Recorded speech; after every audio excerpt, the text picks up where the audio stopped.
Appreciate your presence at this meeting of the Grand Rapids Public Schools Board of Education on Monday, May 12th, 2025. We respectfully request that you turn off your cellular phones and refrain from clapping, cheering, or making audible comments. We invite you to make formal public comment during the designated times on either agenda items, non-agenda items, or if you wish, on both. To do so, please fill out the comment card and submit it to the board assistant or the public safety officers. Comments are limited to 3 minutes. All right, Trustee Rodriguez, can you take the roll? All right, Trustee Moreno? Present. Trustee Melton? Present. Trustee Rodriguez is present. Trustee Williams? Absent. Trustee Williamson? Present. Trustee Davis? Present. Trustee Kilpatrick? Present. VP Wade? Present. And President Davis. Here. We have a quorum. Do I have a motion to approve the agenda?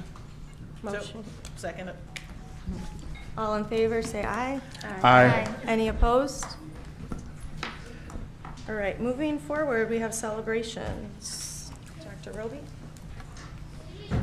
Good evening, everyone, and happy Monday. We have our first celebration, which includes the 61st District Court Essay Award winners, and Director Jen Brock, as well as Eric Vanderleest, will come forward to share that announcement.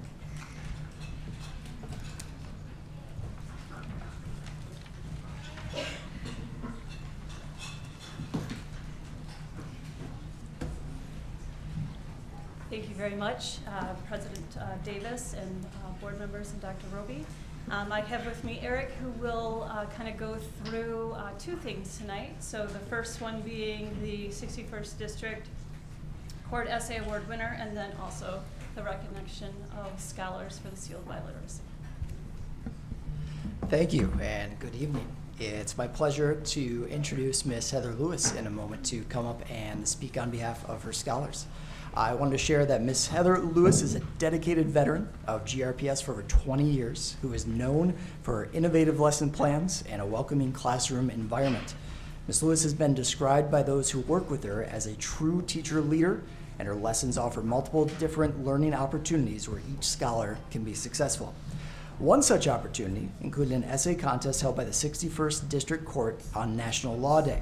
Heather Lewis's class competed, and 3 of her scholars won first, second, and third place in the contest. At this moment, I'd like to invite Heather Lewis forward to introduce her scholars and describe their impressive accomplishments, and to give an opportunity for one of the winners to share their award-winning work. Ms. Heather Lewis, please.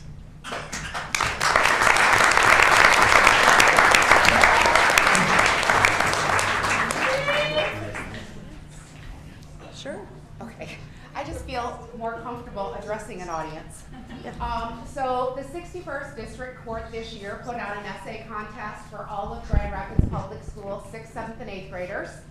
And my 8th graders decided that they wanted to enter this contest. The essay topic was the Constitution's promise, out of many come one. And as Eric stated, we won first, second, and third place at CA Frost.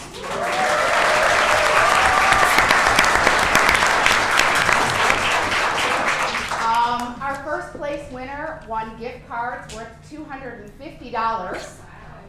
Our second place winner won $150. And our third place winner won $100. Just for writing about something that we were already studying in 8th grade. And so they put pen to paper, and I was so proud that all 3 of them placed in this contest. I asked our 3 winners. I have one of them who was able to make it tonight. Trent, if you would stand up.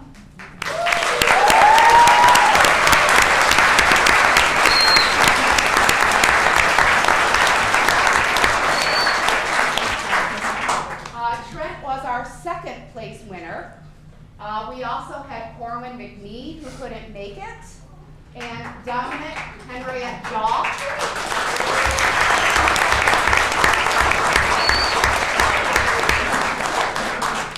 And Dominic actually won a contest a couple of months ago for also also creating a brochure about the founding documents. So they're all amazing students. I asked Trent if he would read you his paper. Now, mind you, he wrote this in probably 2 class periods, so maybe an hour total. He was a little shy to come and read it for you, so I offered to read it for him. E pluribus unum, or out of many, one, is used a lot in American government for many reasons. The Constitution has followed this phrase since it was formed, but what does it mean? Well, it means that as a country we are one. We as a people are one, and we as a nation are one. Our country fought for our independence. Our country has people who want to see a change in our world. Our country has established a government that no branch is stronger than another. Our country has formed to unite many others to become one, and they look after us. We are a united country by supporting all those from different backgrounds. We support those with struggles. We support all people from different cultures. We support people of different religions, and we support people with different views on our world. Our country for hundreds of years has been letting the people of the states improve the Constitution by making amendments. Our country has been making new laws to move away from the brutality of our early country. We have fought in many wars and proven that we are a strong country capable of anything. Our country has been through many wars throughout history. Our country has been through a civil war, a war of independence, a war on the ocean with Great Britain, a war throughout the world 2 times. Our country has proven that we are a fully independent country, a strong country. Our country aids other countries when they are in need. Our country is capable of protecting our nation, capable of protecting our people, protecting our land, and hopefully protecting our government. Our country has grown since we won our independence. Since then, our Constitution has grown by having now everyone being included in elections who is above 18. It has grown by accepting everyone who is human as a person. It has grown by letting others who want a new life in our country to enter and feel welcome here. Our country is 50 states. It has grown through its military and letting anyone who wants to be a soldier be a soldier. And our country has grown by letting anyone be accepted for who they actually are, be themselves. Our country has accepted help when we need it. We have made many allies throughout history, and our country has become a powerful, independent country that is capable of quite literally everything.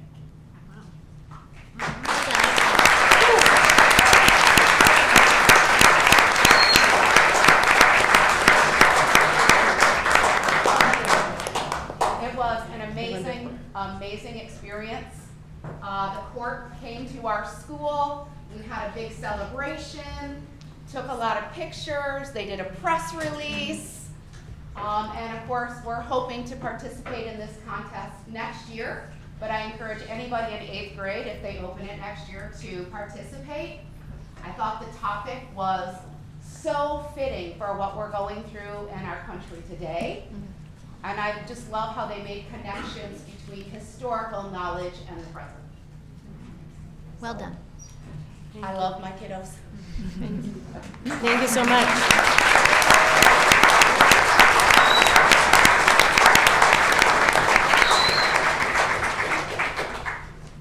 Our next recognition is our scholars receiving the Seal of Biliteracy, and Director Brock as well as Eric Vanderleest will do that presentation as well. Well, I'd like to share and celebrate the incredible work of this year's graduating seniors in earning their Seal of Biliteracy. The Seal of Biliteracy, for those of you who don't know, is an award given to graduating seniors by the Michigan Department of Education in recognition of attaining proficiency in English and 1 or more languages. Last year's 2024 graduating class from GRPS saw 94 Seal of Biliteracy recipients, placing Grand Rapids in the top 3 school districts in Michigan for scholars who earned their seal. While we wait for MDE to release their rankings for the class of 2025 across the state, I suspect our historically high standing will continue to be supported with the efforts of the 99 total recipients with this year's graduating seniors. Our graduating seal, those earning the seal earned ratings of proficiency in Hindi, French, Vietnamese, Kinyarwanda, Somali, and Spanish. This recognition is being celebrated at senior awards nights and dinners across the district at Innovation Central, City High Middle, C.A. Frost Middle High, UPrep, Museum High, Union, and Southwest Middle High Schools. Each senior will receive a seal of biliteracy from the Michigan Department of Education to adhere to their diploma as a permanent display of their accomplishments. The seal not only signifies their proficiency in multiple languages, but also provides future employers with a method of identifying people with language and biliteracy skills, and provides colleges and universities with a method to recognize and give credit to applicants for attainment of high level of skills in multiple languages. This esteemed honor was earned by these scholars with assistance from their schools, counselors, teachers, and families. These 99 scholars are not only a point of pride for this year's graduating class, but serve as an excellent example for future GRPS scholars as they continue to set the high standard for success we've come to expect from our future leaders leaving our schools. Thank you.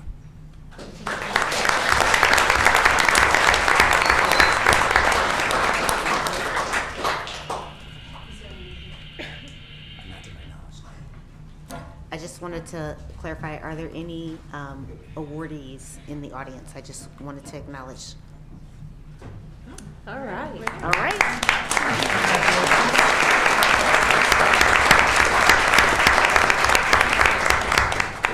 Congratulations. Congratulations. Okay, we will move on to our report of the student representatives to the board.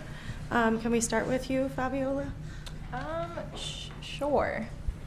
Okay. I wrote a little something up that I'm going to read because it is my last meeting. But hello, everyone. My name is Fabiola Jugem, and I'm a graduating senior at City High. As I reflect on my last 6 years in GRPS, I just realized how everything basically blurred together. It went by so fast, and I can't believe I'm about to go to college, and I'm not that anxious little 7th grader that started my first day at City. My years in GRPS have been, describing it in one word, great.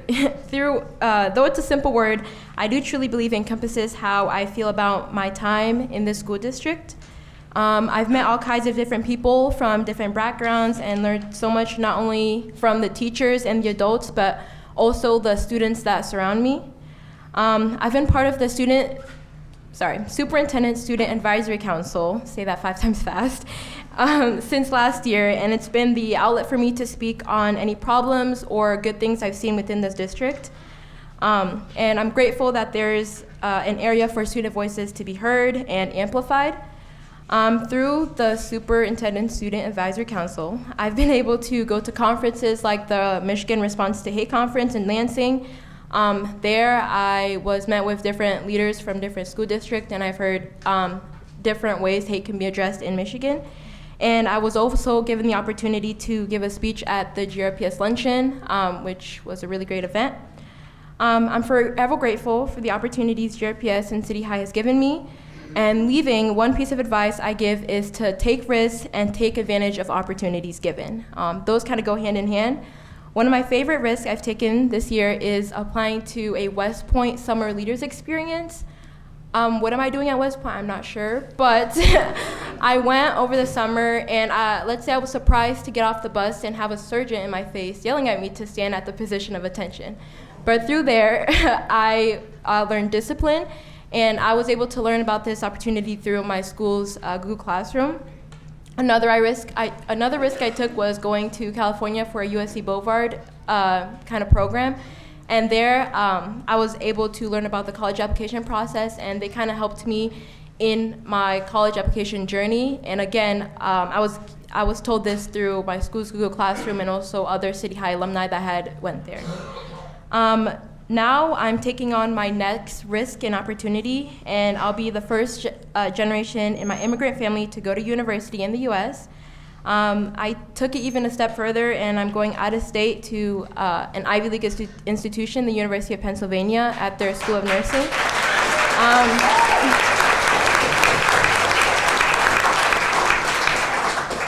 I'm willing to take the risk and see where it goes, and I encourage you all and other scholars and adults to take that risk and see where it leads you.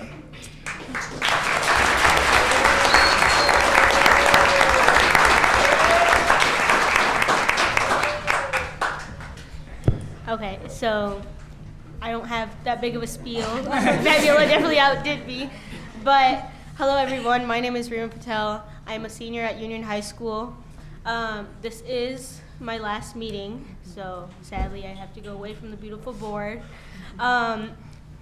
Within my 12 years of GRPS, I have loved it. It's been amazing. GRPS provides so many opportunities to learn, to grow, any help needed. They always have all those resources. So I love the district. And then last year I joined the Superintendent Advisory Council, and which has led me to this opportunity to become a scholarly representative on the board. I have loved it. I got the awesome opportunity to meet Dr. Roby and talk about issues that we can fix within GRPS and out of GRPS. Some of the opportunities that we did were we went to Mel Trotter to kind of experience and help out the people in need. We kind of cooked food and got to see the facility, and which was a great opportunity because I didn't even know that existed until that day. So you definitely learn new things throughout GRPS for sure, and I highly encourage, just like Fabiola said, to take advantage of those opportunities. I have been part of many, many things throughout my high school year and my elementary and middle school year. But those, even though they might seem boring, I would definitely, I know there's a lot of students sitting in the crowd right now and they might think, oh, this is boring, this is about government. It's not always all about what it seems to be about, and the experiences you learn from it is something that you can never get again. So I highly encourage you to join those. I've learned many new things from joining those. I've gotten many opportunities to speak with many people, and I have a lot of connections now. I also got the opportunity to talk to Gretchen Whitmer, our governor, through one of those programs. So I definitely encourage taking advantage of those opportunities. My plans after high school is I am attending the University of Michigan.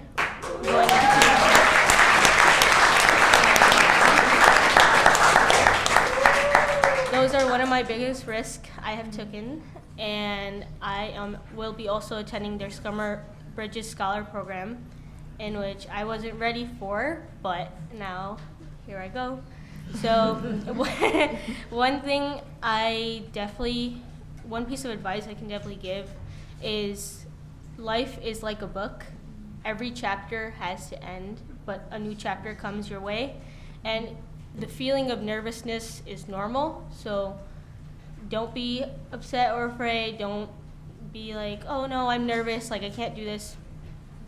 It's normal. Trust me, I've been through it. So, you never know what happens in the next chapter until you read, so enjoy every moment while it lasts. Definitely senior year went by so fast, and I didn't expect it, and now it's hitting me because I'm about to graduate in a week. And I highly encourage, just enjoy every moment, every opportunity you get, because you won't get the same one again. So, thank you.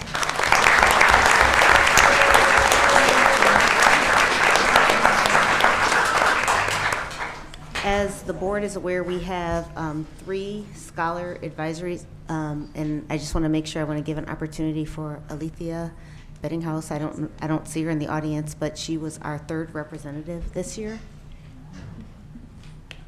I don't see her. I was going to do this at the end during the president announcements, but I see that it's fitting now since you both gave such wonderful speeches. So we do have a certificate for you and a gift. So I will hand those to you right now. And then would it be all right if we get a picture? Absolutely.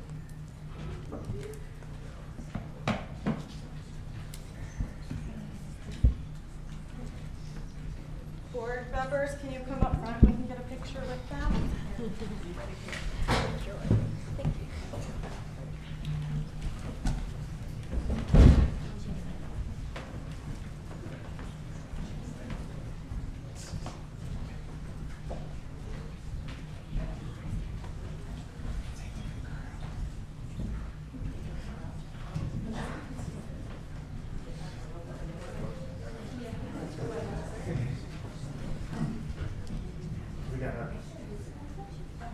Yeah, a little bit closer.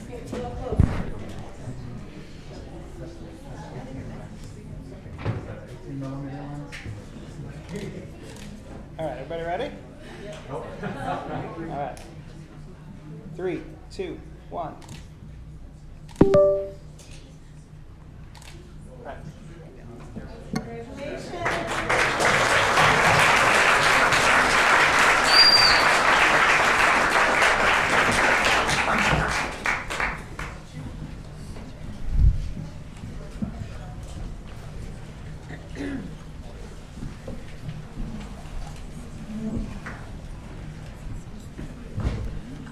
We just love the addition of the Principals Advisory Group in general, and we've been so grateful, our Superintendent Advisory Group in general, and we're just so proud to have some of our students up here on the board as well, and appreciate all of their input, so thank you. Moving on, we have public comment. Are there any other cards back there? Okay. This is for board agenda items only and students. And can you read us? Yep.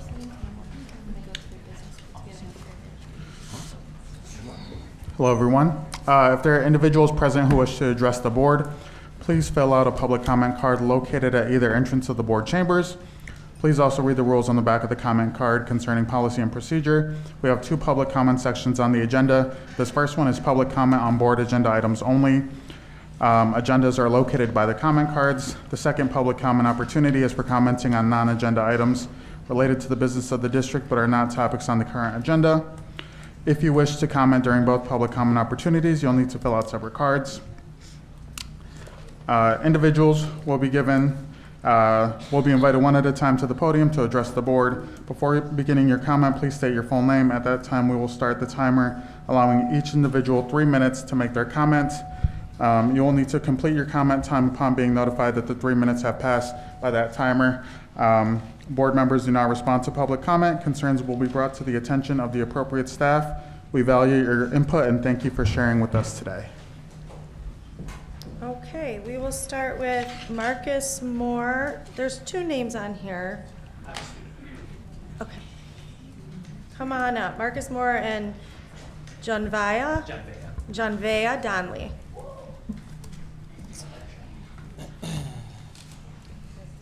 Yeah.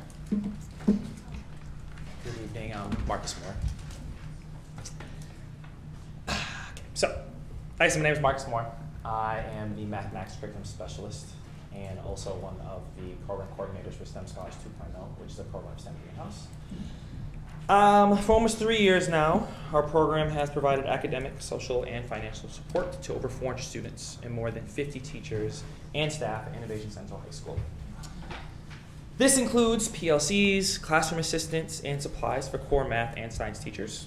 We have also provided renovated and modern STEM spaces for the building.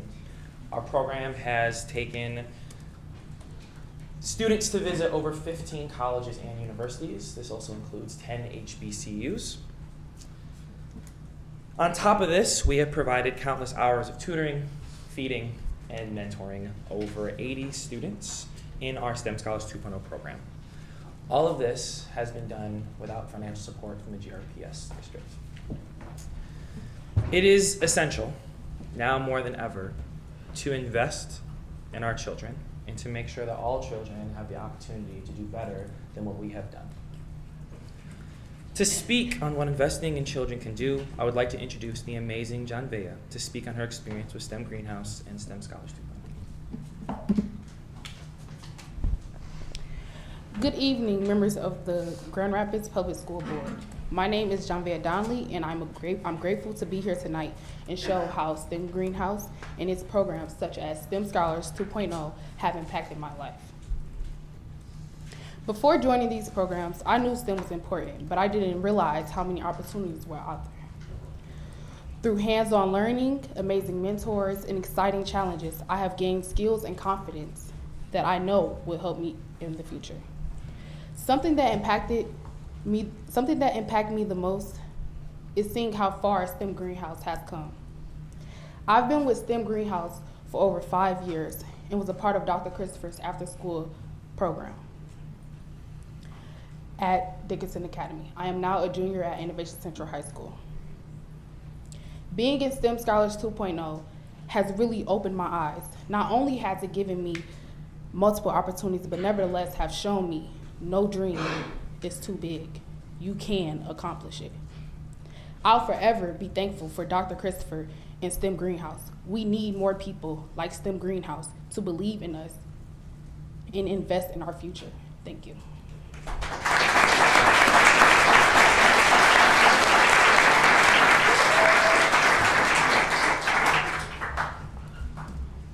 Okay, we have Priscilla Veneklas and Yamilis Popotes. No, but that's okay. Is that you?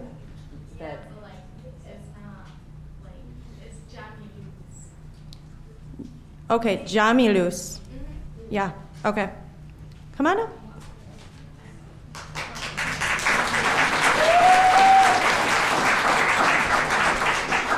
Sorry, before you, will you pronounce your full name so we got it? Is Jamilus Popoter. Okay. Thank you. Thank you. Okay, ready? So good evening, members of Grand Rapids Public School. My name is Priscilla Veneklas, and I'm the lead SAGE teacher for STEM Greenhouse. And SAGE stands for Sustainability, Agriculture, Gardening, and Ecology. We are a hands-on enrichment program designed specifically for middle school students in grades 6 through 8.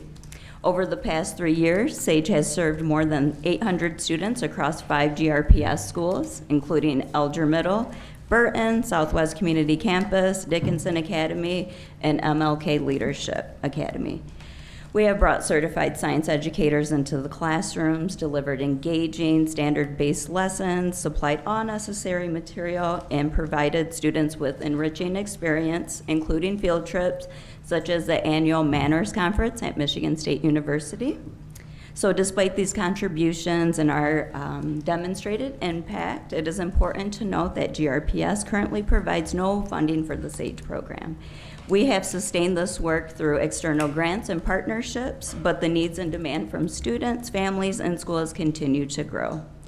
Now, I would like to introduce Jamilis, our SAGE scholar, who can share her personal experience and the difference the program has made in her education.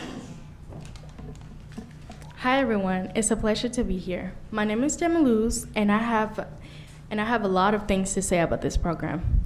If I'm being honest, I never thought SAGE of being part of my life, but then Miss Priscilla came into my classroom and showed us all these cool experiments, and it made me realize that I really like STEM, and I also really love agriculture. I love dealing with plants. And I really appreciate STEM and Miss Priscilla for giving me the opportunity to find what I love. I wouldn't have these opportunities without STEM Greenhouse. They made it all happen. And I hope one day I can help others the way they help me and many students. Thanks for listening to us and for investing in our future.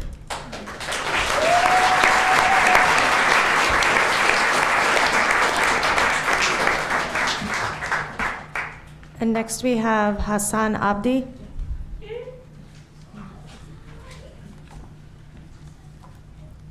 Good evening, members of Grand Rapids Public Schools Board. My name is Hassan, and I'm a 6th grader at Dickinson Academy.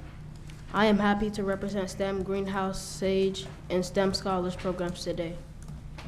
In SAGE and STEM Scholars, we try cool science experiments, design our own projects, and play math games that are fun. We learn about careers in STEM, work together with friends on creative challenges, and go on field trips, all for free. We get experiences we don't usually have in class. Something that really stuck with me was when we learned about careers in agriculture. We learned about the different agricultural jobs there are in the world and what they do for the community. It truly helped me understand agriculture around the world. Because of these programs, I'm not just learning from books. I'm doing experiments, making things, and working with friends. It's made me feel brave to try new stuff and not give up when something is hard. Your support means we get to learn fun ways and dream big about what we can do next. Board members, you make programs like this happen and let us share our ideas. Thank you for your support.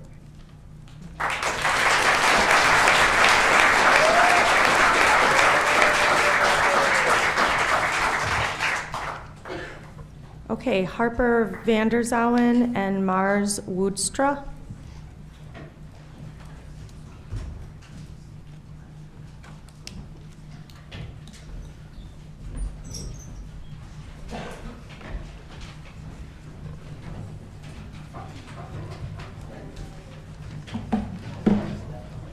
Hi, I'm Mars Woodstra. I'm from CA Frost and I'm in 8th grade.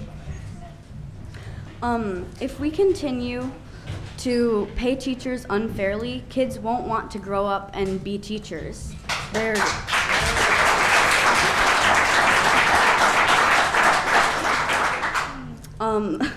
That will result in there being nobody to educate the future of our country, and we really need that. So. Hi, I'm Harper Vanderzowen, also an 8th grader at CA Frost Middle High. Teachers' pay is really important. If you want to put our students first, you cannot put our teachers last.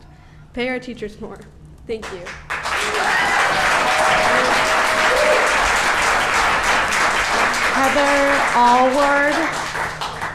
Heather Allward, followed by Lucas Leverett.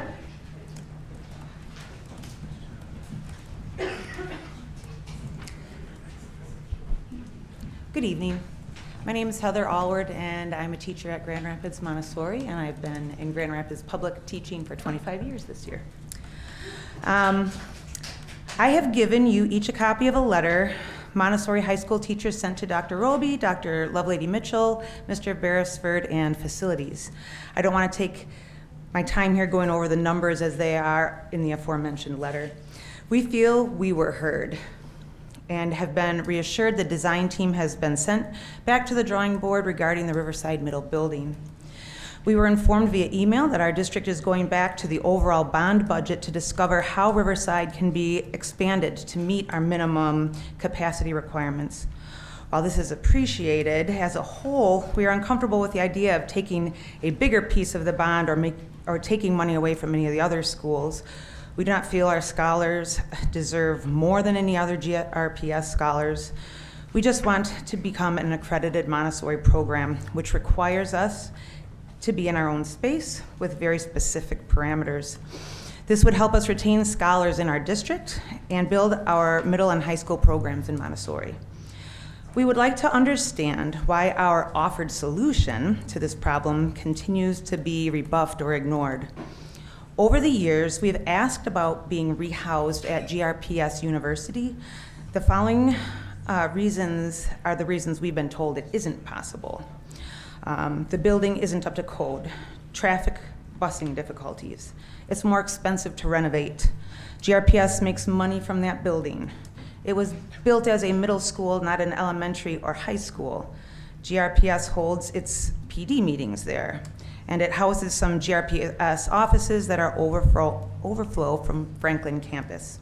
We feel that none of these reasons really holds water. We would like to once again offer the following solution. Move GRPSU to Riverside Middle. This solves most, if not all, these issues as we see it. The offices at GRPSU would fit and have enough room for parking without disrupting the neighborhood like a pre-K through high school campus would. updates could be made to the GRPSU building without having to add on in the near future. We hope we aren't seen as stubborn or demanding. We sincerely would like to propose this exchange once again as a win-win situation for our scholars, our historic Montessori program, and GRPS as a whole. Thank you.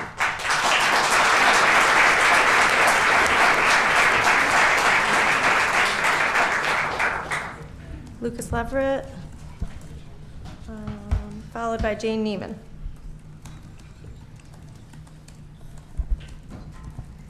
Good evening, Lucas Leverett, parent of a graduating City High senior and frequent speaker of Truth to Power who isn't going anywhere after commencement.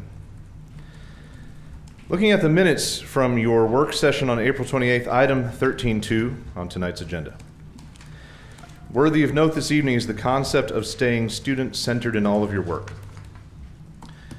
Those of us in this community who invest the time and the energy to come here and perform advocacy are frequently regarded as not being student-centered. Until you get those assertions under control, you will never have the ethical high ground. The second notable is modeling and promoting transparency. Several critical concerns have been conveniently opaque lately. What is the status of Dean Transportation's contract and related sanctions over their constant failures? What is the status of Larry Johnson's contract renewal, or preferably his dismissal? What is the legal proof regarding your claim to be unable to live stream these meetings to the public? And most importantly, when are we getting open negotiations for teacher contracts so that we can all follow, critique, and oversee as parents and taxpayers? I've been waiting to see the big moves from the majority here, but we're seeing the same slow walking and go along to get along incrementalism that betrays your student centering. I asked you to break eggs and make omelets, and so far you're not even feeding the chickens. Mr. Williamson, where is all that pro-union savvy we elected you to leverage? Mr. Rodriguez, you've got a lot to say about state and federal leaders who aren't angry enough, but where is your anger as a seated elected leader yourself? Mix Marino, are you most effectively using your historic election to this board to push for progress fast enough? Mr. Davis, where is all that transparency you ran on and those nerdy dismantlings of stupidity that we've often exchanged? It's time to stop pontificating about board norms and organizational theories and start doing. I look forward to lively discussion tonight, which I assure you will be student-centered and transparent from this side of the podium at least. Every day we waste is precious time with our students. We don't have time to take until your next election. The time is now. Thank you.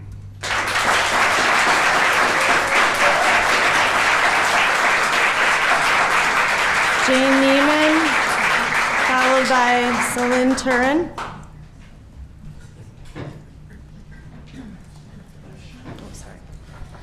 Good evening, Board President Davis, Superintendent Roby, members of the board. I'm Jane Neiman, Vice President of GREA. I am here tonight with my fellow educators. Could I ask them just to stand, please? Anybody here who is an educator in GRPS, please stand. Thank you. Last week was Teacher Appreciation Week. We do that really well at Union High School. Our admin are very good at making us feel appreciated and thanking us. Our students write affirmations, as Rima knows. I got some wonderful ones this year. And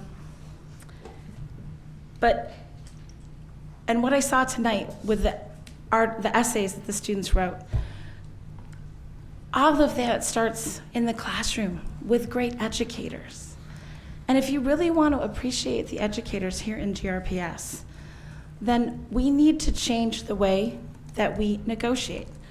Hiring Trune Law to continue after a year of bargaining restored topics, to say no to what we have asked for. they have said yes to a couple of things, but ultimately those articles haven't changed. And we've bargained this for a year. It doesn't get anywhere putting a lawyer up front. What we need to do is sit down with real decision makers here at GRPS, talk about what we feel is best for students and what needs to change, and also what will show teachers appreciation, pay them a competitive wage. Because when you do that, teachers don't have to get a second or a third or a fourth job. They have more time to devote to the classroom, to their planning, to their student data, to look at what works and what doesn't in the classroom. And if we change the way we negotiate to be more transparent and really sit down and have those conversations with educators, you would see that we do both believe that what we want is best for students. And when you pay educators a fair wage, when you listen to those experts in the classroom, you can find solutions to things. And I know that educators use a lot of their salary. They do support kids. They pay for snacks when kids come too late to get breakfast. They pay for incentives so students will work hard and work to achieve things, okay? And you can't do that if you're working a second or a third job, if you're worried about paying for your kids' college, and knowing that not only are you sacrificing your wage every day to be less than what other districts would pay, but you're also sacrificing your retirement. You know, why would you want to work 30 years in a district and know that you're going to come out behind? So we're asking you to put educators first, because you can't put students first without putting educators first. Thank you.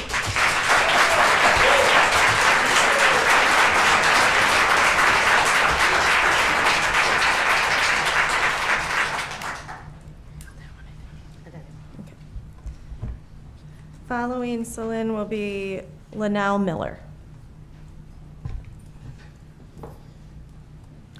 Good evening, Dr. Roby, President Davis, and trustees of the board. My name is Celine Turan, and I am a Grand Rapids Montessori High School teacher. 2 weeks ago, Montessori was shown the reimagined plan for the merging of Grand Rapids Montessori Academy, Grand Rapids Montessori Middle High, and North Park Montessori. This plan revealed a cut to 14 of its current teachers. While we have been told that the district leaders and the design team are going back to review and refine the plan, I worry that just increasing the number of classrooms from what was presented is not enough. It is vital that all current classrooms are guaranteed a place in this new campus. Back in February, I spoke to this board about how individual teachers make such an impact on our school every day. A cut to any teacher takes away these positive impacts to GRPS scholars. Specifically, the Montessori High program, this plan takes away 3 teachers. It takes away a teacher that provides differentiated work for scholars below, at, and above average in math classes every day.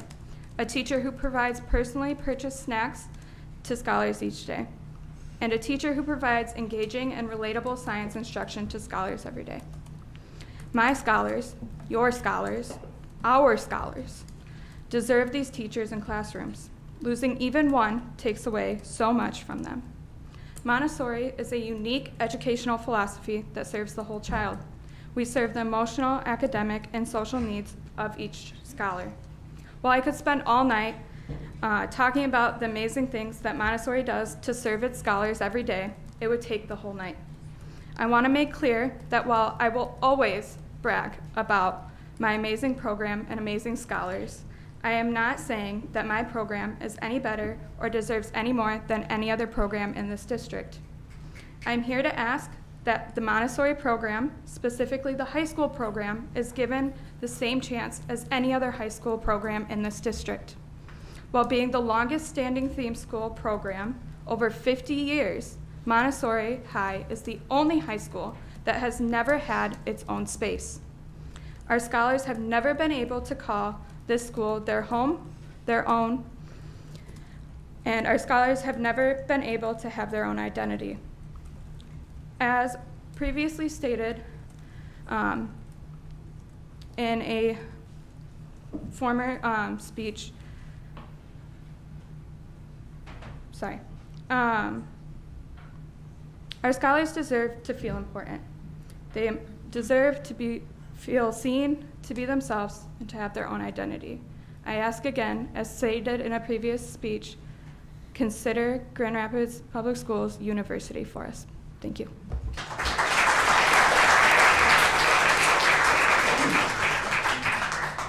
Linnell Miller.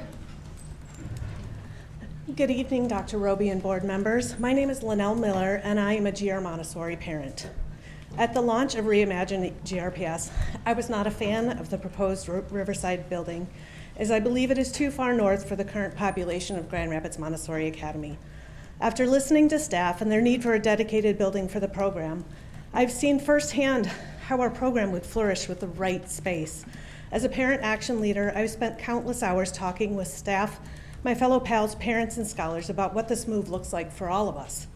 So while the idea of the Riverside Montessori isn't my preferred choice, the project as initially proposed, an expanded and renovated building, I would accept as something that benefits more than just my family. However, the plans presented to staff were significantly different from that proposal. The expansion is gone, and the renovation would need to shrink our current programs. As of this year, the population of the combined programs is 1,050 scholars. Based on the formula Plant Moran used to calculate utilization for the district at each grade level, the capacity of a renovated Riverside would be just 925 scholars. Today I'm asking why the district is seeking to shrink two successful programs by eliminating the expansion from their plans. Our Montessori middle and high program has grown and been successful while not having its own space. Our E1 and E2 levels continue to operate at high utilization rates. I believe that this program as a whole would continue to grow with the right conditions. Eliminating teachers, classrooms, and program offerings in high school and increasing class sizes in the elementary grades will drive more parents to seek options outside of GRPS, myself included. I know I speak as a Montessori parent, and that the commitment by this Reimagine plan is to ensure equitable access to resources across the district. However, I believe it is short-sighted to reduce this program while offering no comparable alternatives to the scholar families who will be disenfranchised by the move. As you move forward, I hope for greater inclusion of staff, better communication with families in the process, and a plan that does not reduce the Montessori program. Thank you.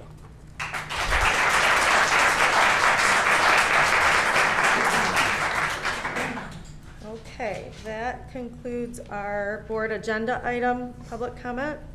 So we will move on to GRPS Foundation report.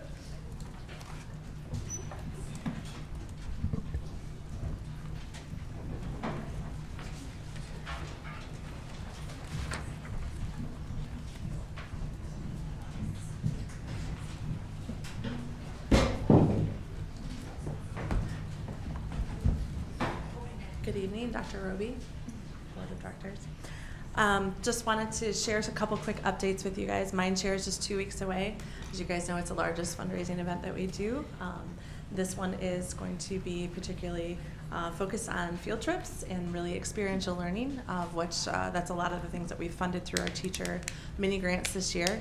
Again, teacher mini grants are a great opportunity for teachers to think outside of the funds that they might be spending out of their own pocket to be able to use for some in-class experiences or supplement some of the things that they're doing on their own.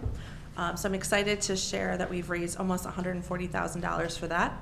We'll have the Union Theater Club performing a section from their Mean Girls Junior, as well as City High's Jazz Band. And we'll also have 2 students speaking from across the district, one representing Union High School and one representing University Preparatory Academy as well.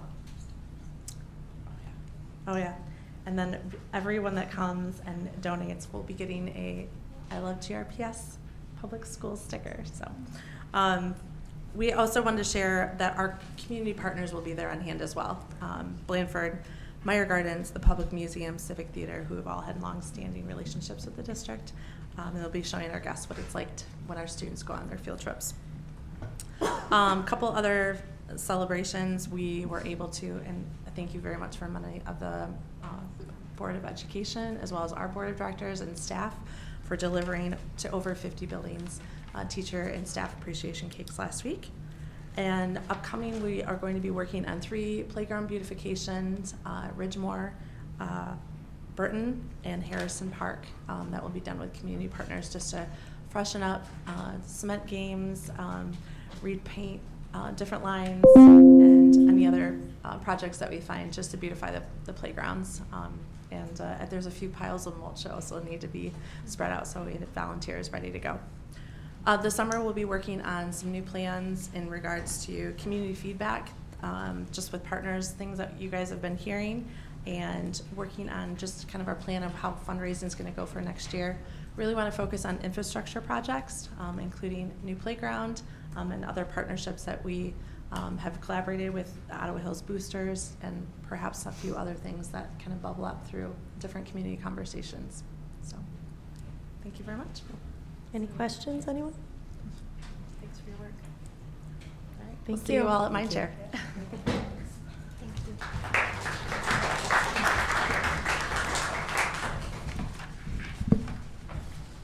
Okay, Secretary's report. Yep, the only thing I got today is that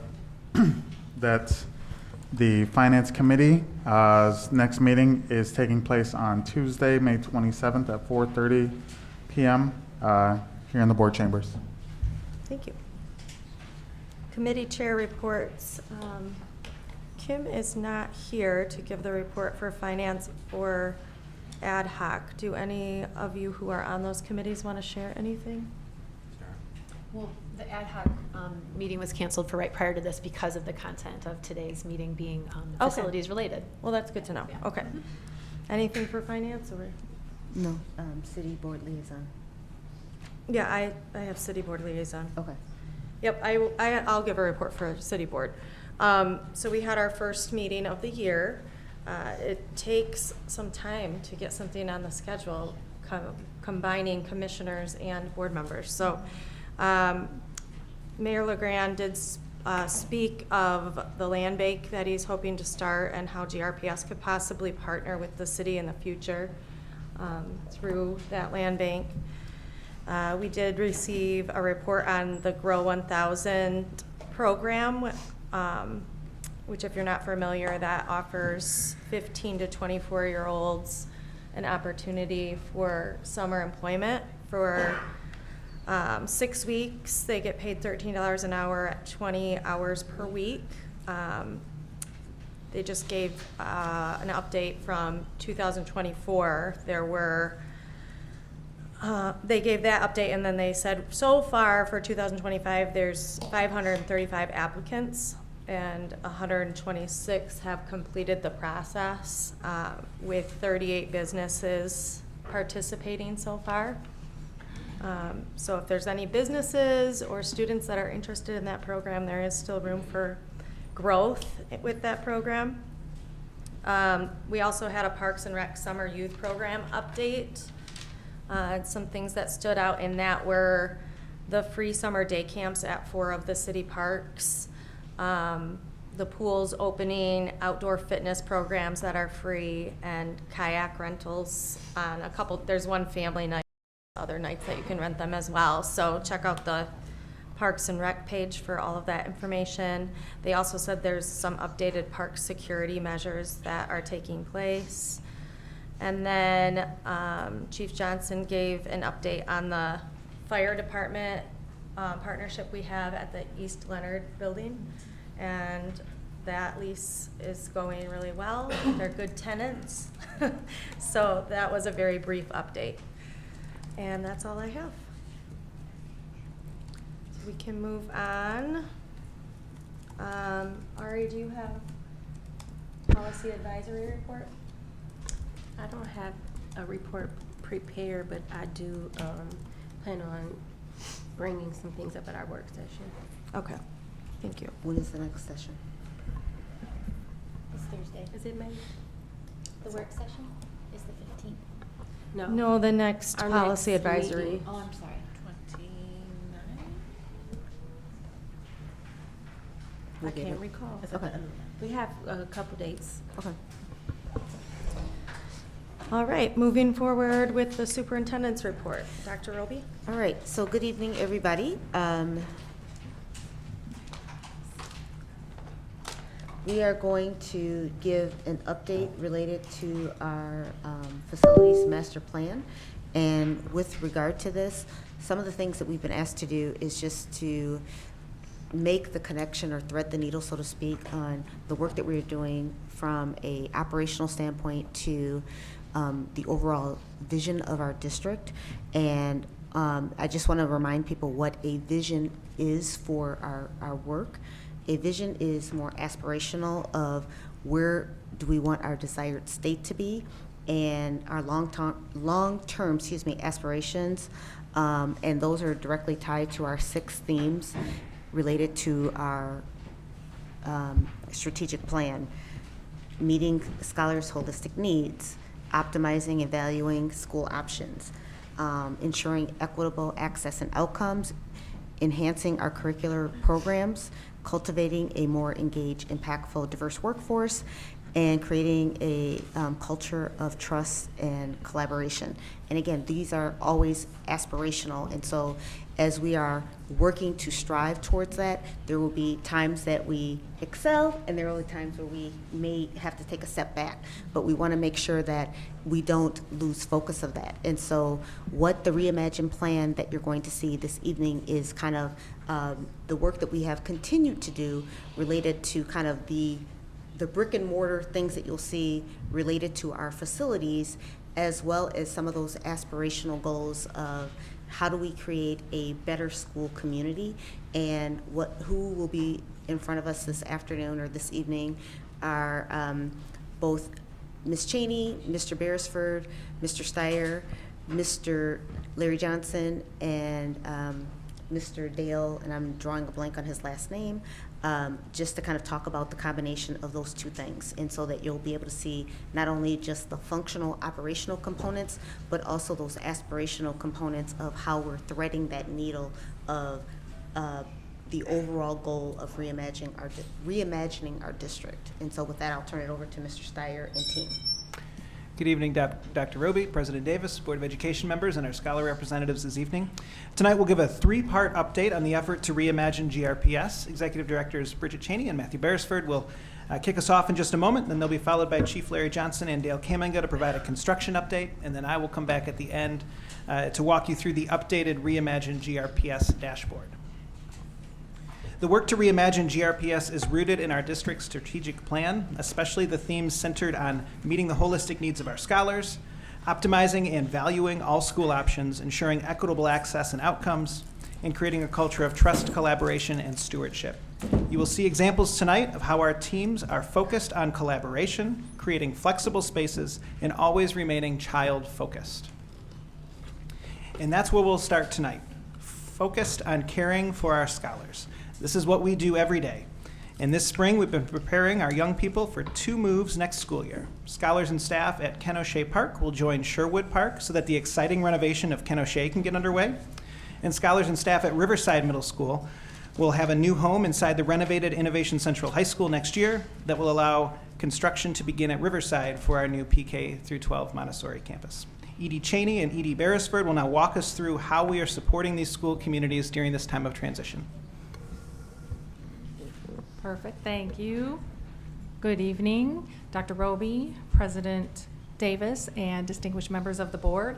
So as I talk about what we have done and are going to do between Sherwood Park families, scholars, and staff members, along with Ken O'Shea Park and Sherwood mixed together, there is something that started to take place early this year as far as conversations between the 2 principals and how are we going to collaborate this year, how are we going to make sure that our scholars, families, and staff come together as one, because we are merging 2 schools into 1 location and making sure that everybody feels that sense of belonging. So a couple of the early things that we did is we had staff informational meetings both at Ken O'Shea and at Sherwood for some very logistical things, but then also to hear feedback. What is going to make this most comfortable for you, while knowing that for Ken O'Shea a move can be hard. They've been in the same spot for many years, and knowing for Sherwood welcoming someone into their space already established might be a little difficult as well. So heard from the staff, and then we did the same thing with families and scholars. So we held 2 different nights, one at Ken O'Shea, one at Sherwood, to hear from scholars, to hear from families about not only what could make it more comfortable for them, but what are your aspirations? What can you see as exciting based upon what we presented as coming forward? So exciting meetings those were. And we had a staff mixer, so Sherwood and Ken O'Shea staff could get together and not plan, not collaborate, but really just enjoy one another's company, getting to know each other, play some games, and have some good times as far as, I'll say off books, right? So not planning, not collaborating, but really just letting your hair down and being able to enjoy one another's company after getting to know each other. So Principal Marr has also been over at Sherwood a couple different times to see the flow of the school. So what happens in the morning? How do you dismiss? Where are your classrooms located right now? And how may that best integrate with Ken O'Shea teachers and kids coming over. So she has been over to see the day with the current principal right now, and then they've also collaborated throughout the year, not only on layout and what may be best, but also on curricula. Because Sherwood being an IB theme school and Ken O'Shea being a cultural center, they feed each other very, very well. They will merge very well, but the 2 leaders had to come together to say, hey, here are the strengths of this, here are the strengths of this, and how do we make it great together? So they've done that throughout the year.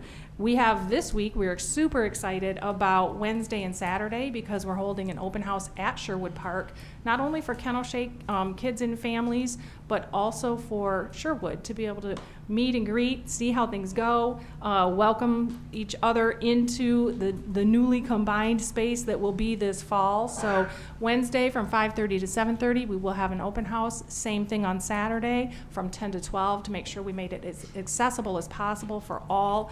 There will be enrollment opportunities there, staff members to answer questions, tours coming along. Whenever anybody comes that wants a tour, we'll be able to do that. Just smiling faces to welcome everybody and say, come on along, this is going to be a great year upcoming.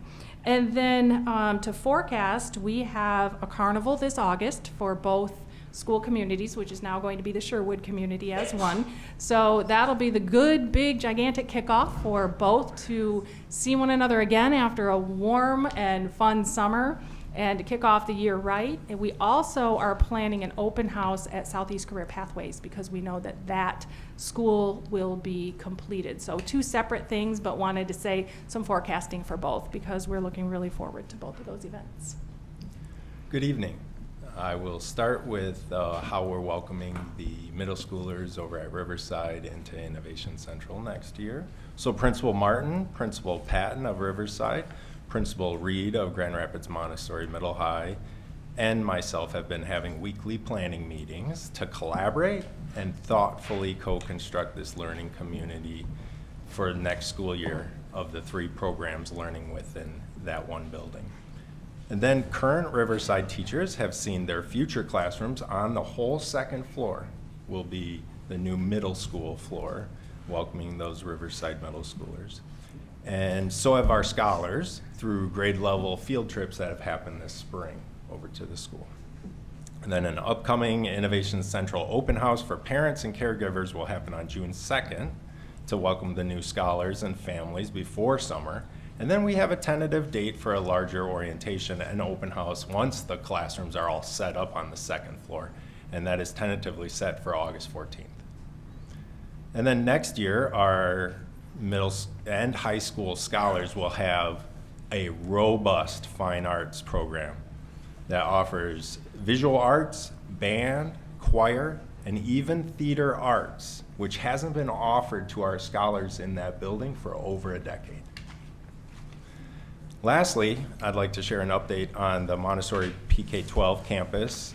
Just last week, school leaders and district leaders collaborated with our contracted design team to review and refine the initial building concept using the feedback that we've recently received from staff to explore opportunities to improve it.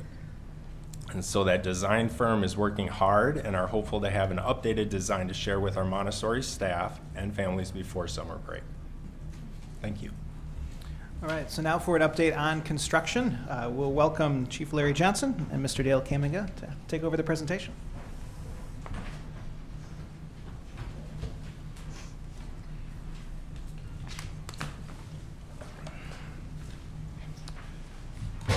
Good evening, President Davis, Superintendent Roby, other board trustees. This is Dale Kaminga. Dale is new to the district now, about 4 months, 6 months? 6 months, and working very intimately with Alex Smart and his team around construction and design. Tonight he'll be talking about the two different phases, the phases that we've gone into, the second phase, as well as introducing the first phase for summer work. It'll be a very busy summer with all the projects that are moving, all the moving parts, but our goal is to bring these projects in on time, on budget or under budget. We've been working very intently with our executive directors, E.D. Cheney as well as E.D. Beresford, to make sure that ops can establish a very smooth transition for the relocation of programs for next fall, to include the movement of the necessary supplies and furniture that needs to follow. So I would turn it over to Mr. Kaminga, who will talk about the construction project as well as some of the design programming that we're currently working on. Thank you, Chief Johnson. Good evening, Dr. Roby, President Davis, and the board. As you can see, here's a list of current projects that are under construction or will be under construction for this year. And I will go into a little more detail here in a moment. We also have many more bond projects that are under the program and design phase as we are getting ready for the 26 and 27 construction season. So we have the new elementary school at the Aberdeen site, the new pre-K-12 Montessori at Riverside, the Southeast Environmental Science Academy at Kenosha, and we have the second phase of the Kent Hills Elementary, which will include the interior remodeling and playground upgrades. All these projects are currently scheduled to bid late this summer with construction to begin in the fall. Our next round of projects will be the Ottawa Hills renovation, where we're moving the Alger Middle School in, and that will include the high school auditorium and the high school swimming pool. And then we have City High School auditorium and swimming pool also. And then finally, we have the Union High School to receive the Westwood Middle School, along with the auditorium and the swimming pools. We are currently working out a plan to hopefully consolidate some of these projects as to minimize the disruptions in the building. A couple of these are currently scheduled for different years, so if we can get them consolidated, will assist and minimize. As I mentioned earlier, these projects are currently under construction as a continuation from last year. So Sibley, Coit Creative Arts, and Southeast Career Pathways, which is SIGP, are all continuing. Briggsfield started in March and completion is expected in September. We have replaced a retaining wall, and we are currently grading out the field to receive the new sod. Upcoming additional projects for the summer: Houseman Field is scheduled to begin after Memorial Day. We have 3 parking lots that are scheduled that will be Congress, Grand Rapids Montessori, and the west lot at Innovation Central. And then the remainder on this list will get started as soon as school lets out in June. So we have Cesar Chavez, which is flooring replacement and some masonry restorations. Dickinson Academy, which is a new secured entrance and flooring replacement. And then Kent Hills, we are doing the parking lot. And then at Innovation Central, that will get started also with completion in the 1st of October. So as you can see, it's a very busy summer schedule, a very heavy construction schedule that we're trying to keep on time. But we are going back to listen to the stakeholders, our parents, our community, in terms of their comments and their input around while we're in the design phase. But to help us keep track of all of this work at your request, we created a dashboard, and Luke will talk more about the dashboard and how to further track projects.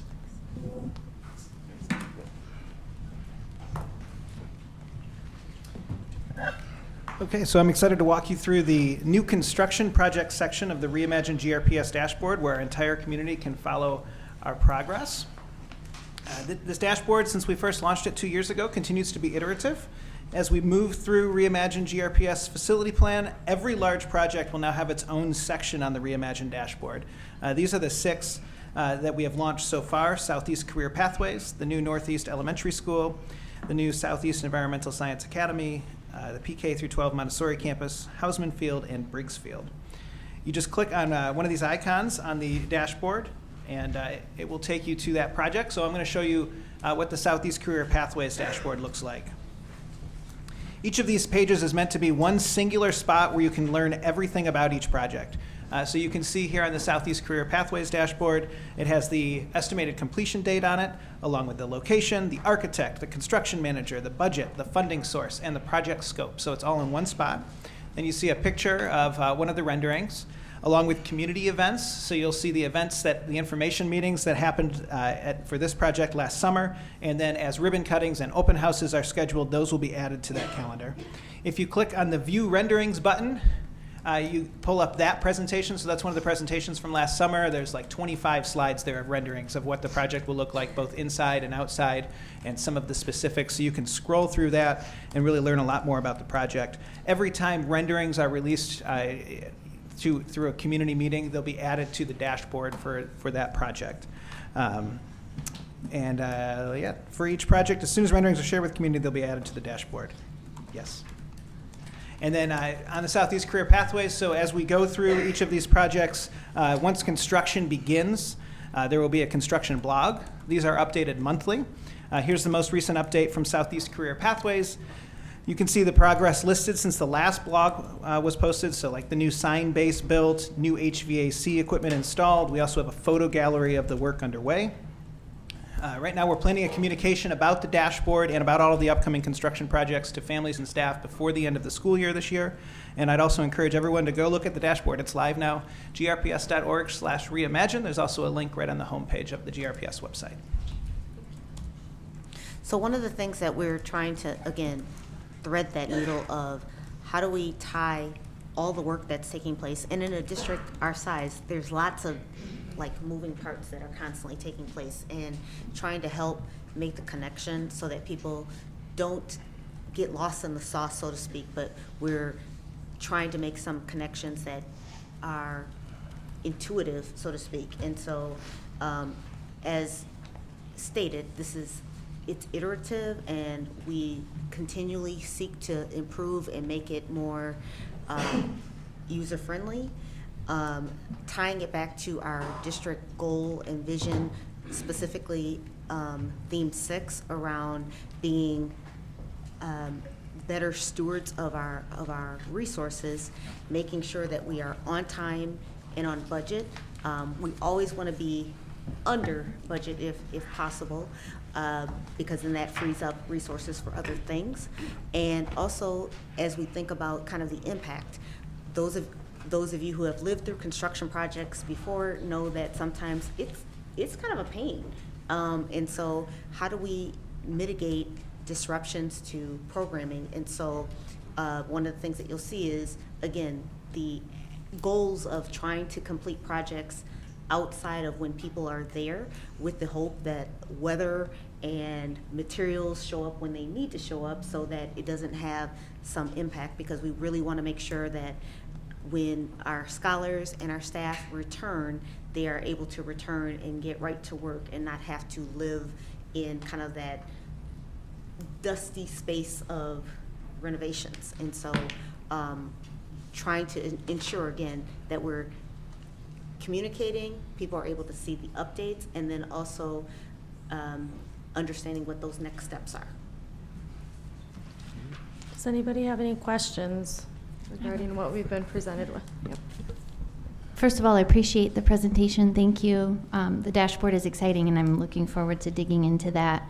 I'm just going back a couple of slides under bond projects, the design programming, and this might be for Mr. Kaminga. Any of the experts up here can help with my question, I think. Looking at Ottawa Hills, understanding that we're renovating, we're bringing the middle school in, there are auditorium improvements and swimming pool improvements. Has there been discussion about soccer field improvements and sports field improvements as well? There is a bond portion that deals with athletic fields, and the athletic fields that was left off of here, but the athletic fields and that discussion both for Union and Ottawa Hills is a conversation that's currently being had in terms of how do we take care of those fields, but at the same time have adequate training space and locations for our athletes as we're in that transition. Who are in those conversations? I know now that we have an Ottawa Hills Boosters team, or the athletic director from Ottawa Hills is in that conversation. It is, again, it's at the conversation stage at operations with Alex Smart and his team. Okay. And the boosters will come in eventually, or have they reached out? Stakeholder voice will Yes. absolutely be heard. Okay, Yep. wonderful. Thank you. Yeah, I do have a couple questions. So as the beginning of the presentation, we started with those design principles, the collaboration, integration, flexibility, and children focused. It was my understanding that we would see how those are integrated into the design of the two buildings, Aberdeen and Riverside. Is there a chance to do that? Or where would that happen? Yeah, I think that, go ahead. We're still finalizing the plans. We do have spaces for them called out. Okay. So, because when we saw it last, so it was my understanding that it was to wait till tonight to have that conversation.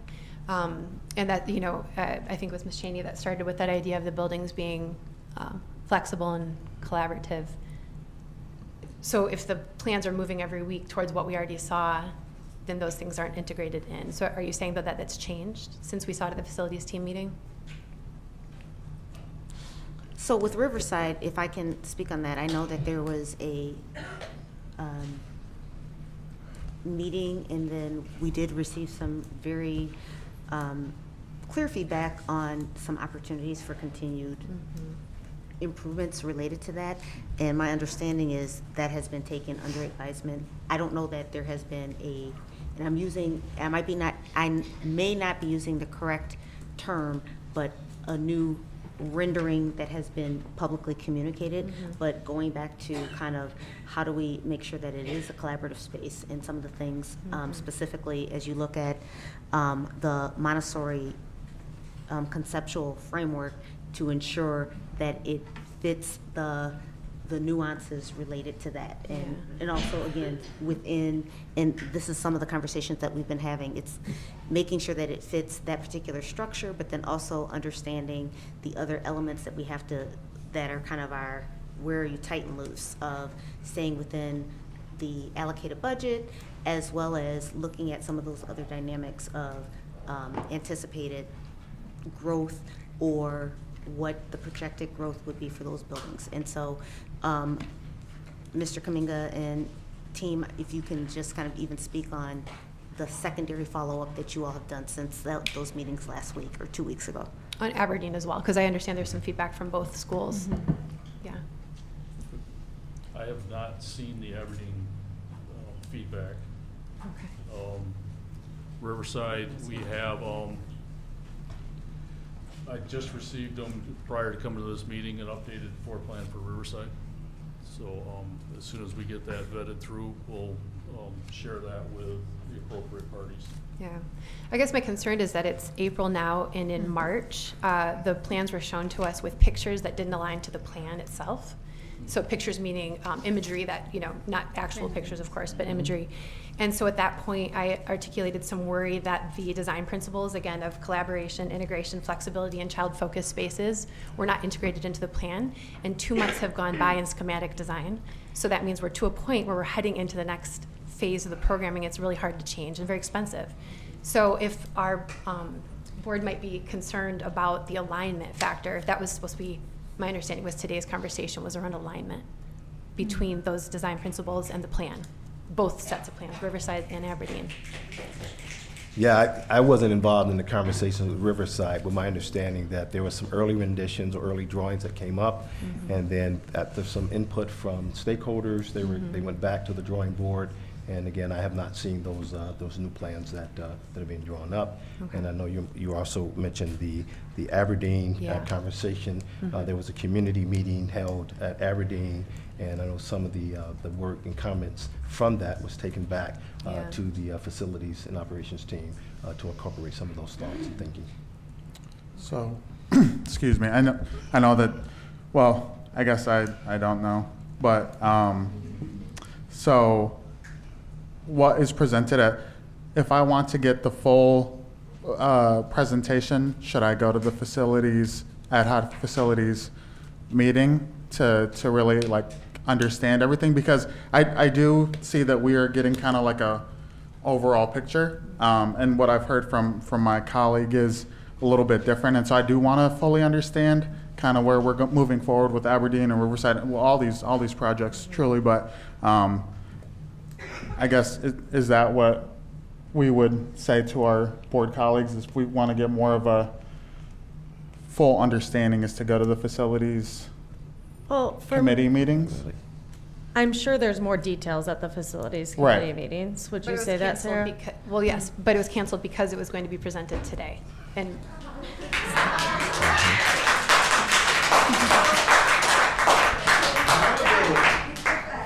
I don't know that was the reason it was canceled. I haven't heard that. Mrs. Williams thought that some of the items we were going over tonight would be redundant, and so she did not want to have the ad hoc meeting, and so she asked us to just present that today. Okay. Even with the ad hoc, we had not had an in-depth discussion in terms of what projects.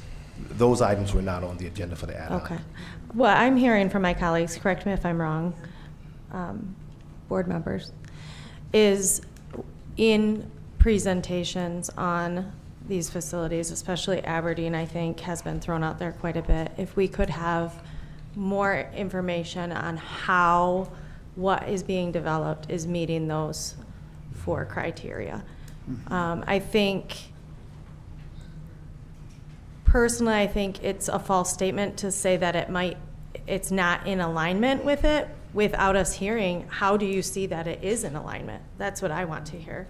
yeah, and that's what I've been asking for since March. So I don't want to say that it's not in alignment with those I don't 4 either. concepts. I just think if we could be presented more with, these are the 4 design or 4 design criteria principles. Yeah. Thank Right. you. And this is how we see this building fitting into those principles. Because we might not all agree on what that looks like, but it would be good to hear that those are being considered when you're designing the buildings. We can Does surely that go make sense? back to, I can surely go back to the design team and ask the design team, the construction folks, Yeah, as well as our internal teams to prepare. We very much appreciate all of Yep. the things that we're being presented with. I think there's just a miscommunication of maybe what to highlight, and those are the 4 that keep getting brought up as highlighting those 4 principles. Well, and just to add one more piece to it is, so every week, so the $39 million we have budgeted for Aberdeen, and I think it's 27 or something towards Riverside. Every week, the teams are working on it and forwarding the plans. And 2 months ago, I flagged it saying, I don't think these are really aligned. And I might be wrong, absolutely. I feel like that is an important piece of our work here in governance, is to make sure alignment's happening. And I wouldn't be speaking so firmly, except that I've been saying it in writing and verbally for 2 months.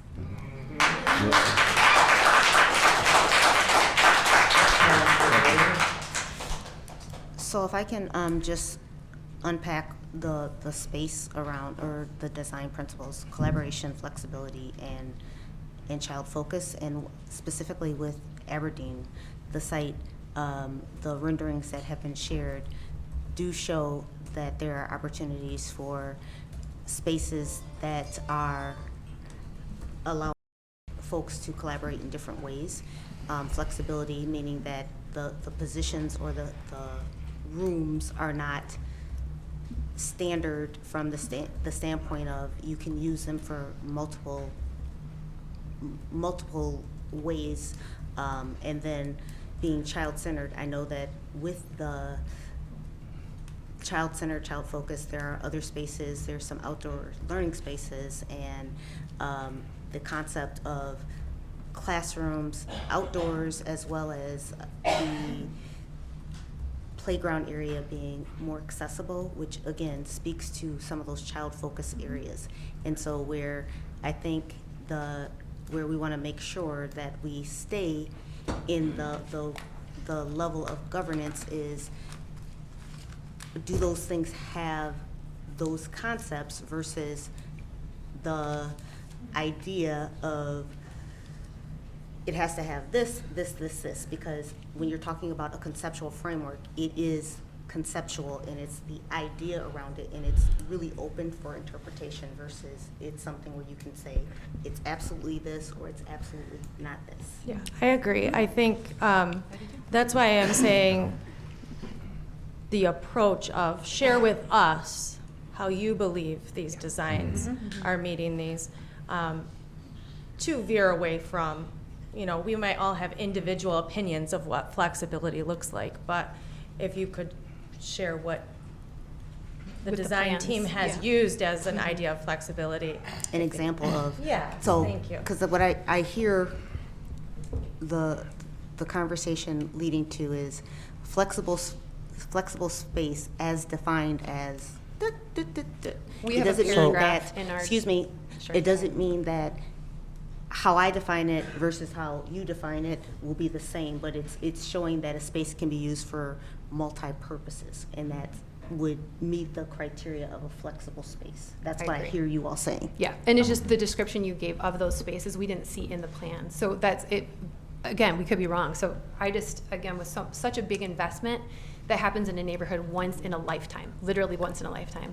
So we have to make sure that those millions of dollars are spent in a way that really does support those outcomes. And it may be that they're there and I just didn't see them, but I was not given the opportunity to see them. And so that's what I thought tonight would be. I do want to uplift that in our ad hoc facilities meetings, I don't think they got that question clearly ever asked to them. It was asked that we see the ed specs, and that was not the correct question. So I just want to say, Sarah, what you asked them was not how does this align with those 4 items, but how does it align with the ed specs? And I think that's where the confusion was. It's the same. Until recently. It's not the same. Okay. Well, technically from the architecture side, it's the same thing. And so go back to my original What we got email. presented in November on the ed specs was not this. I agree. So I wouldn't- Does this feel clearer? It feels clear for me to be able to give directions in terms of what needs to happen. Okay, I because think an the- ed spec the- is different than Right. principles, and I think just talking about it and clearing that up hopefully will give us the outcome we're looking for. Does that make sense? But it was kind of clear within our conversation, and I did expect to hear more tonight, but that is important that we hear it. I mean, even if it can be sent to us in a report at this point. Do you have a tentative date as to when we could possibly receive that? A new rendering, clarification around So here would be my suggestion is that, again, because we're talking about a conceptual framework Right. versus, because language, this is where language is important. And so when you say ed specs, and please forgive me, ed specs are like a room for 50 people has to have this. That's not what you're asking for. You're asking for the conceptual framework of if this space to align with those design principles has flexibility, child-centered.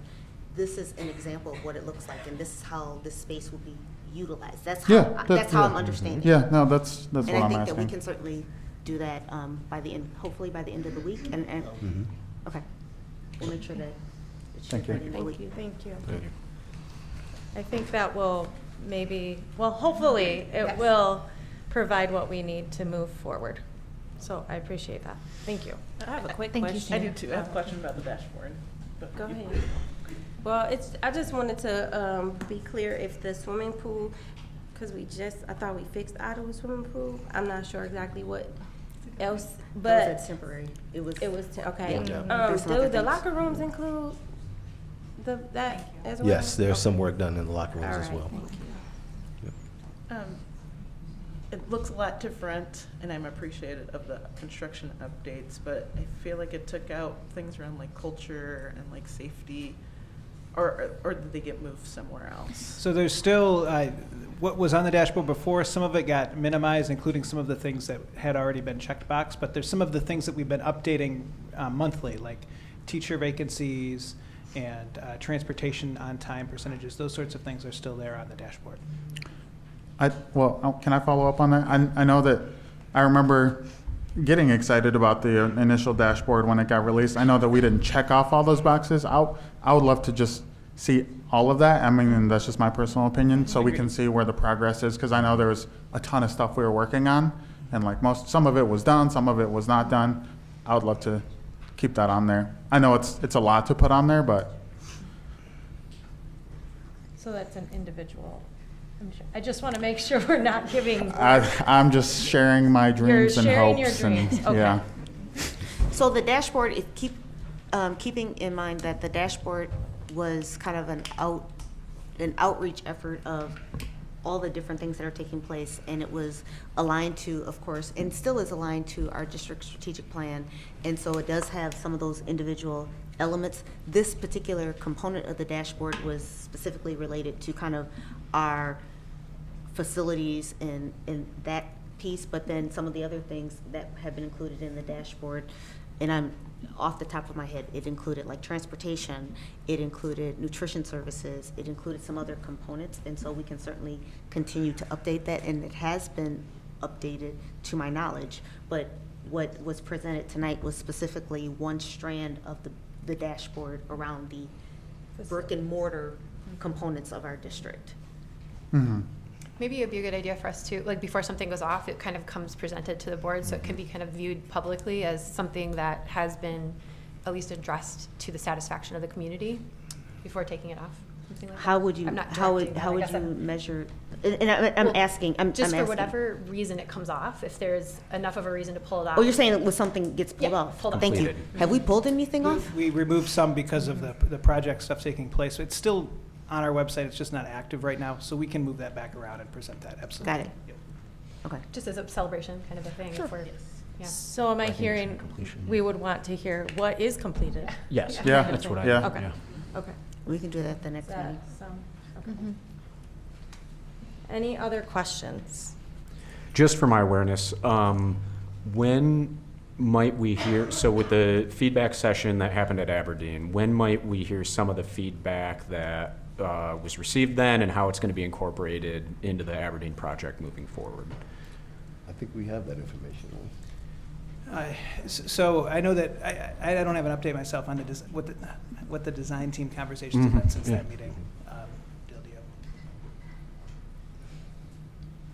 have- The designers did take in the questions that were, and I actually was one who was writing all the questions down. Yeah.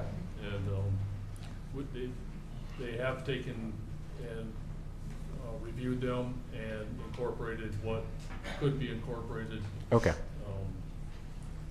But I don't have That's okay. a definitive plan that shows which ones were and which ones haven't. Okay. Yeah, it'd just be interesting to see, and maybe this is an ad hoc topic, but interesting to see what community feedback was received and how that maybe has changed the plan. And then one other question, just for awareness, with the feedback around Riverside, what did I know, I mean, we've heard tonight from folks from GR Montessori. Was the same thing happening with North Park Montessori as well, getting feedback? And what did that process look like? Yeah, they were presented in, I did 3 presentations that week to all 3 different entities, and got feedback from all of them, and then we started getting some of the emails with additional work. Okay. So we've taken them and re-engaged the design architects to look into what we could do to accommodate as many as we could and stay budget focused. Great, thank you. Might there be an opportunity for staff and families even before work gets started on Riverside, just to walk through and get a sense of what that space might look like for them as they move over there? Maybe you don't know, but So right now, the next step is to go through the updated design plans, go back to staff and get their feedback. Once we have a plan that we feel is what is desired, then we'll start that engagement with families and continue moving forward from there. Great, thanks so much, appreciate it. And, sorry, I just noticed we don't have Aberdeen on the dashboard. Is that going to be added? It is there. It's New Northeast Elementary School because it hasn't been named yet. It says Aberdeen. And Palmer wants to make sure we keep that. Yeah, I've heard that from a lot of people. I was like, where is it? All right, Yeah. I got it. Thank you. Yes. I just keep calling it New Aberdeen in my head, and that's what I was expecting. Yeah. So, thank you. Anything else, board members? Thank you so much for all the information. Yeah. Thank you. Thank you. So our next presentation, and again, because I want to make sure we're threading that needle with respect to our work and the alignment of our desired state, we have an update with respect to staffing and our talent acquisition. Miss Daisy Romo will kind of give an update related to recruitment and retention. She was here 3 months ago, so it's about once a quarter that we're getting some updates on some of the progress as well as strategies and the successes of those. Yes, good evening. Dr. Roby, President Davis, and members of the board. Nice to see you all again. And for those who I haven't met yet, my name is Daisy Romo, and I am the GRPS Talent Recruitment, Retention, and Development Manager. And I'm here today to provide an update on our recruitment and retention efforts. So to start, our favorite topic is our current update on GREA vacancies. So as of this week, in terms of our classroom teacher vacancies in particular, we are sitting at 87.9 current classroom teacher vacancies. And out of those 87.9 vacancies, we have 20 teachers that are currently being actively onboarded by the HR team. So that will drop down to 67.9 very soon. And a snapshot from this time last year, May 2024, GRPS had over 159 teacher vacancies. So I'm very proud of our number, even though we are working very hard to get that closer to 0 vacancies. Our other GREA vacancies include our licensed and certified staff, and so that bucket is sitting at 36.5 total vacancies as of right now. And out of those 36.5 total vacancies, we have 10 new licensed and certified staff that are currently being actively onboarded by the HR team. And on the right, you will see a breakdown of where our current teacher vacancies lie. And as you can see, our special education bucket is the top kind of vacancy bucket there. And so we have 33% of our classroom teacher vacancies sitting in special education, and our second highest category is elementary teacher vacancies, where we have 31% of our current classroom teacher vacancies. But I'm proud to note that we currently have 5 new special education teachers that are currently being onboarded by the HR team, and 13 new elementary teachers that are currently being onboarded by the HR team, some of whom are fully bilingual in Spanish. So that's very exciting. And some of whom we met at career fairs this year. So that's also very exciting.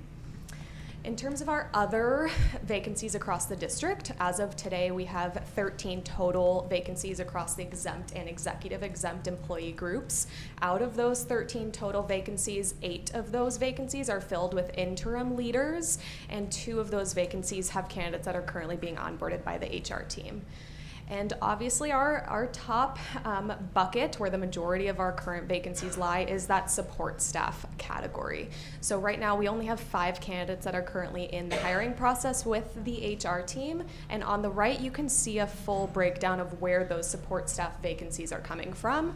So as you can see, around 42% of our current support staff vacancies fall within that UGRSP, formerly Grayson bucket. So that bucket mainly consists of those special education aides, and we are working on different strategies to fill a high volume of those special education aide vacancies. Our second highest bucket is that UGRSP operations category, which mainly consists of the custodians and skilled trades staff. So as of this week, our total GRPS vacancies are 291, and 37 of those 291 vacancies will be filled with candidates that are currently being onboarded by the HR team. In terms of our recruitment strategies, we are still very much so maintaining our in-person grassroots talent attraction efforts for both new and existing talent in the field of education at career fairs and hiring events throughout the region. So out of the hundreds of candidates that we met so far this semester, 44 teacher candidates have applied for GRPS jobs so far this semester. And some of our career fairs and hiring events have been more successful than others. So I do want to note a couple successful fairs, including the Michigan State University Teacher and Education Fair, which resulted in 2 offers so far for new GRPS teachers. The Calvin Teacher and Education Fair also resulted in 2 new teacher offers so far for the 25-26 school year. And the MDE Education Workforce Fair, which happens on a, I believe, bi-monthly basis. The first fair resulted in 2 new hires for teachers and 1 new GRPS substitute who has recently applied to participate in the GRPS Grow Your Own program, which I will be providing more updates on later in the presentation. And we also have another MDE Virtual Education Workforce Fair scheduled for this Wednesday, so hopefully that one will yield even better results. In terms of our other strategies, I know last time we had a couple questions about what are we doing for digital advertising, where are we posting our jobs, and our positions not only are posted on our School Spring site and the Kent ISD School Spring site, but they are also automatically posted on sites like LinkedIn, Indeed, and we are also actively utilizing other external job boards like Handshake, Michigan Association of Administrators of Special Education, Michigan School Business Officials, Pure Michigan Talent Connect, and a few others. And we're constantly evaluating and determining if there are other platforms that we can be using and utilizing as well in the future, depending on what positions we're recruiting for at that time. We also, in collaboration with Luke Steyer's team and the communications team, we will now have a GRPS careers billboard on US 131 in the months of June and July. So keep an eye out for that. We are also maintaining very active outreach to potential candidates. So not only are we reaching out to potential candidates on LinkedIn, but we are also maintaining active outreach to those career fair candidates that we met so far this year. In our pipeline of hundreds of different candidates, we are keeping track of what they're certified in, what they are studying, when they're graduating, so we can capture them as early and often as possible. We also have a pipeline of 30 candidates who are participating in the Teachers of Tomorrow teacher prep program who expressed interest in working for GRPS specifically, so we're working to make sure that those candidates are hired once they are qualified. We also have a Proud Michigan Educators pipeline of over 400 plus educators who have expressed interest in teaching or working in education in West Michigan or Kent County in particular.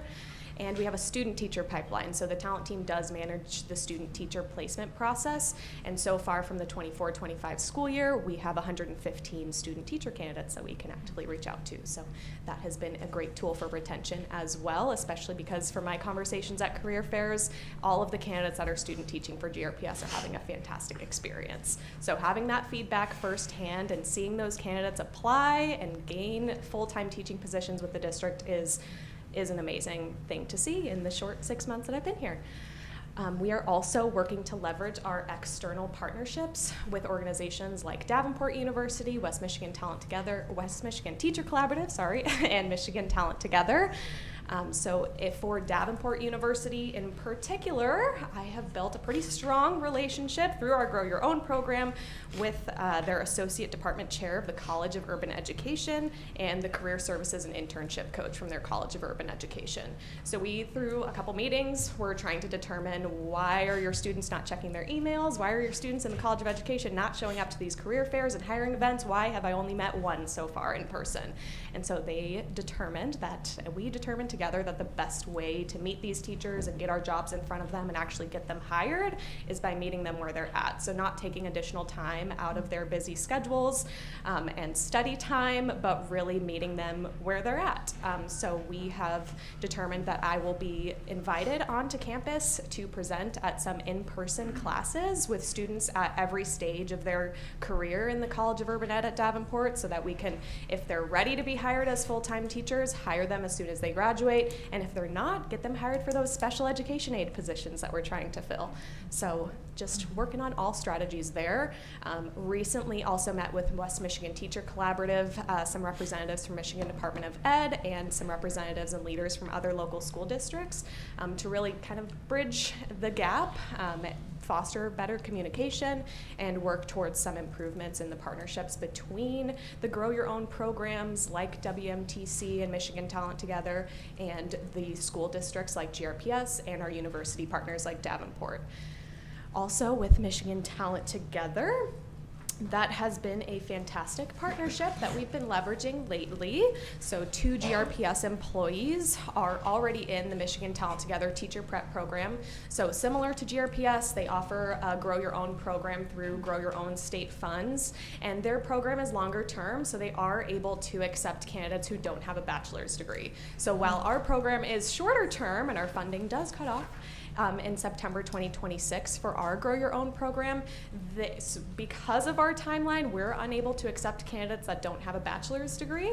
However, if any candidate internally at GRPS expresses interest in becoming a teacher and needs to finish their undergrad or needs to start undergrad altogether, then we've been working with Michigan Talent Together to get them into that teacher prep program. While it might be longer term, they still have the opportunity to continue working for GRPS and be hired as GRPS teachers as soon as they're qualified. As soon as they're qualified. So 2 GRPS employees are already in the Michigan Talent Together program, one of whom is in their final year and will be starting their teacher apprenticeship program at GRPS next school year. 3 more GRPS employees were just accepted to their upcoming cohort, so that's very exciting. And after forming that partnership with their program director, they are now referring candidates from other areas of the state who are looking to relocate to West Michigan or Grand Rapids in particular to work for GRPS specifically. So that has been a great tool for recruitment and retention. We are also working to better leverage GRPS employees and their own employee networks. So we are now sending out a weekly all-staff GRPS jobs email with the updates on new jobs that have been posted that week, how to apply, the link to apply, instructions, and our contact info to open up those lines of communication between candidates, internal and external, and the careers team. Sorry, quick question for you. Yes. Do you offer by chance like any bonuses for teachers who do, recommend somebody and they get hired? As of right now, not to my knowledge, but I would love to roll that out very soon. So that has been something that has been asked before and has been under discussion, but has not been rolled out just yet. Okay. So Historically, we have done that. When I first came into the district, there was, and I don't remember what the amount was, but for kind of that incentive of you have a staff member that you recommend, and then they do make it past their probationary period. Right. The staff member gets the new staff member receives something, and then the referring staff member receives something. Mm-hmm. But to ensure that it was a more longer term strategy, I want to say it was like after a period of time Right. that they received that. Okay. Thank you. So another tool and strategy for recruitment has been really doing a deep dive into our application process based on community feedback and internal feedback from hiring managers and other members of the HR team, really trying to remove those barriers to entry. And one of the barriers to entry is the length of our job application and the user friendliness. So after doing a deep dive, we realized we had over 30 different types of applications. And just so board members know, if there's a different type of application and one person wants to apply for 2 different types of positions, they have to refill out that information. So obviously that is a very lengthy process. And out of those 30 applications, we had an average of 10 pages or sections to fill out per application. So it was very lengthy, not user-friendly, and really was a barrier to entry because candidates might only apply to 1 position when they could have been interested in 5. So that really reduces their chances of getting hired by the district, even if they are potentially open to any position with the district. So we did a deep dive and really tried to not only reduce the number and types of applications, but really simplify and streamline the questions that are asked on those applications, remove any redundancies, and kind of mitigate any issues that candidates might have through the application process.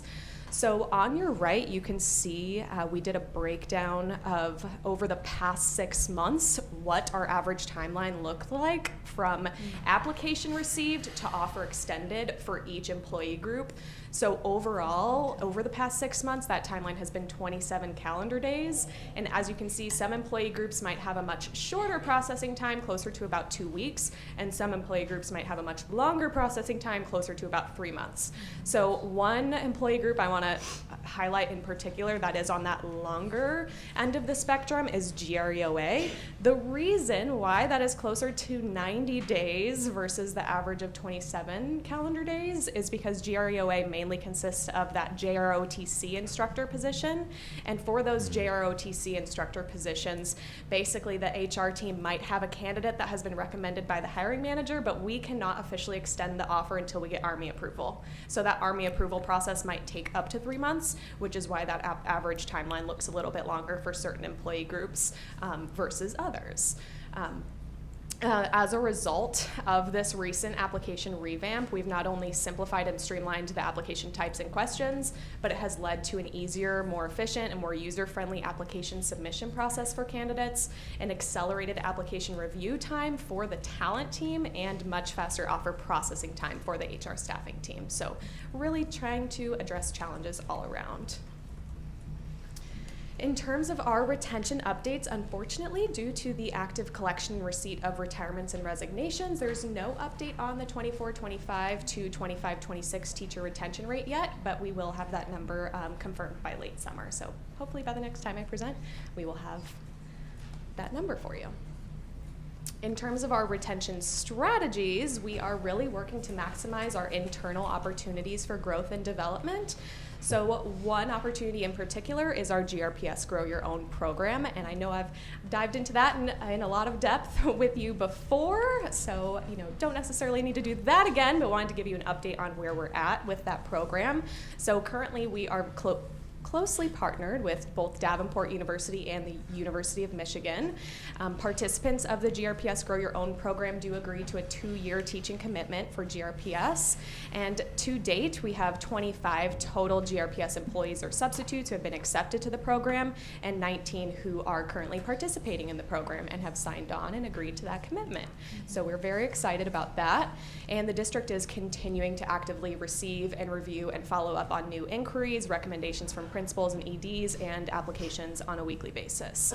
So hopefully that number will be much higher by the time I next speak with you.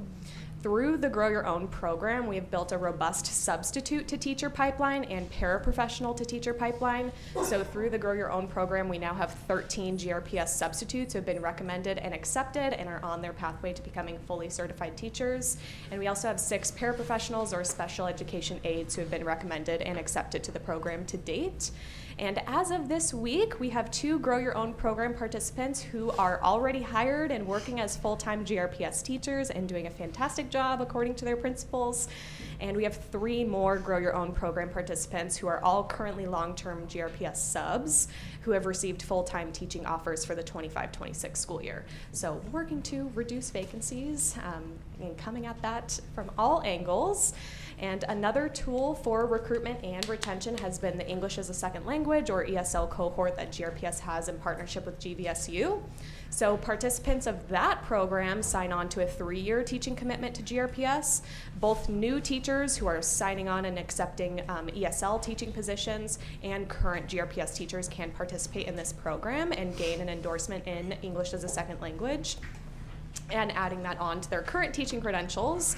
And so 31 GRPS teachers have already completed that program and gained and obtained their ESL endorsement successfully. 19 GRPS teachers have joined and started the program during the 24-25 school year, and 42 GRPS teachers have expressed interest in joining the upcoming cohort so far. So very excited about that, and we are working not only to improve our numbers and increase the number of ESL certified teachers in our school district, but also to retain those teachers. So that has been a great tool for that. So thank you. Any questions for Daisy before she? Yes. I have a few. Go ahead. Okay.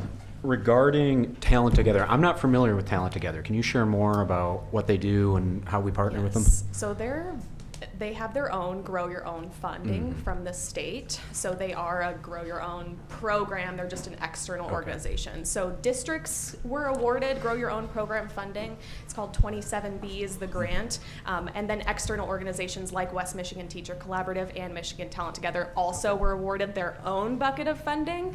So if for whatever reason our internal GRPS Grow Your Own program cannot support a candidate or an employee, based on our reasoning for not being able to support them, the main reason is that they don't have a bachelor's degree.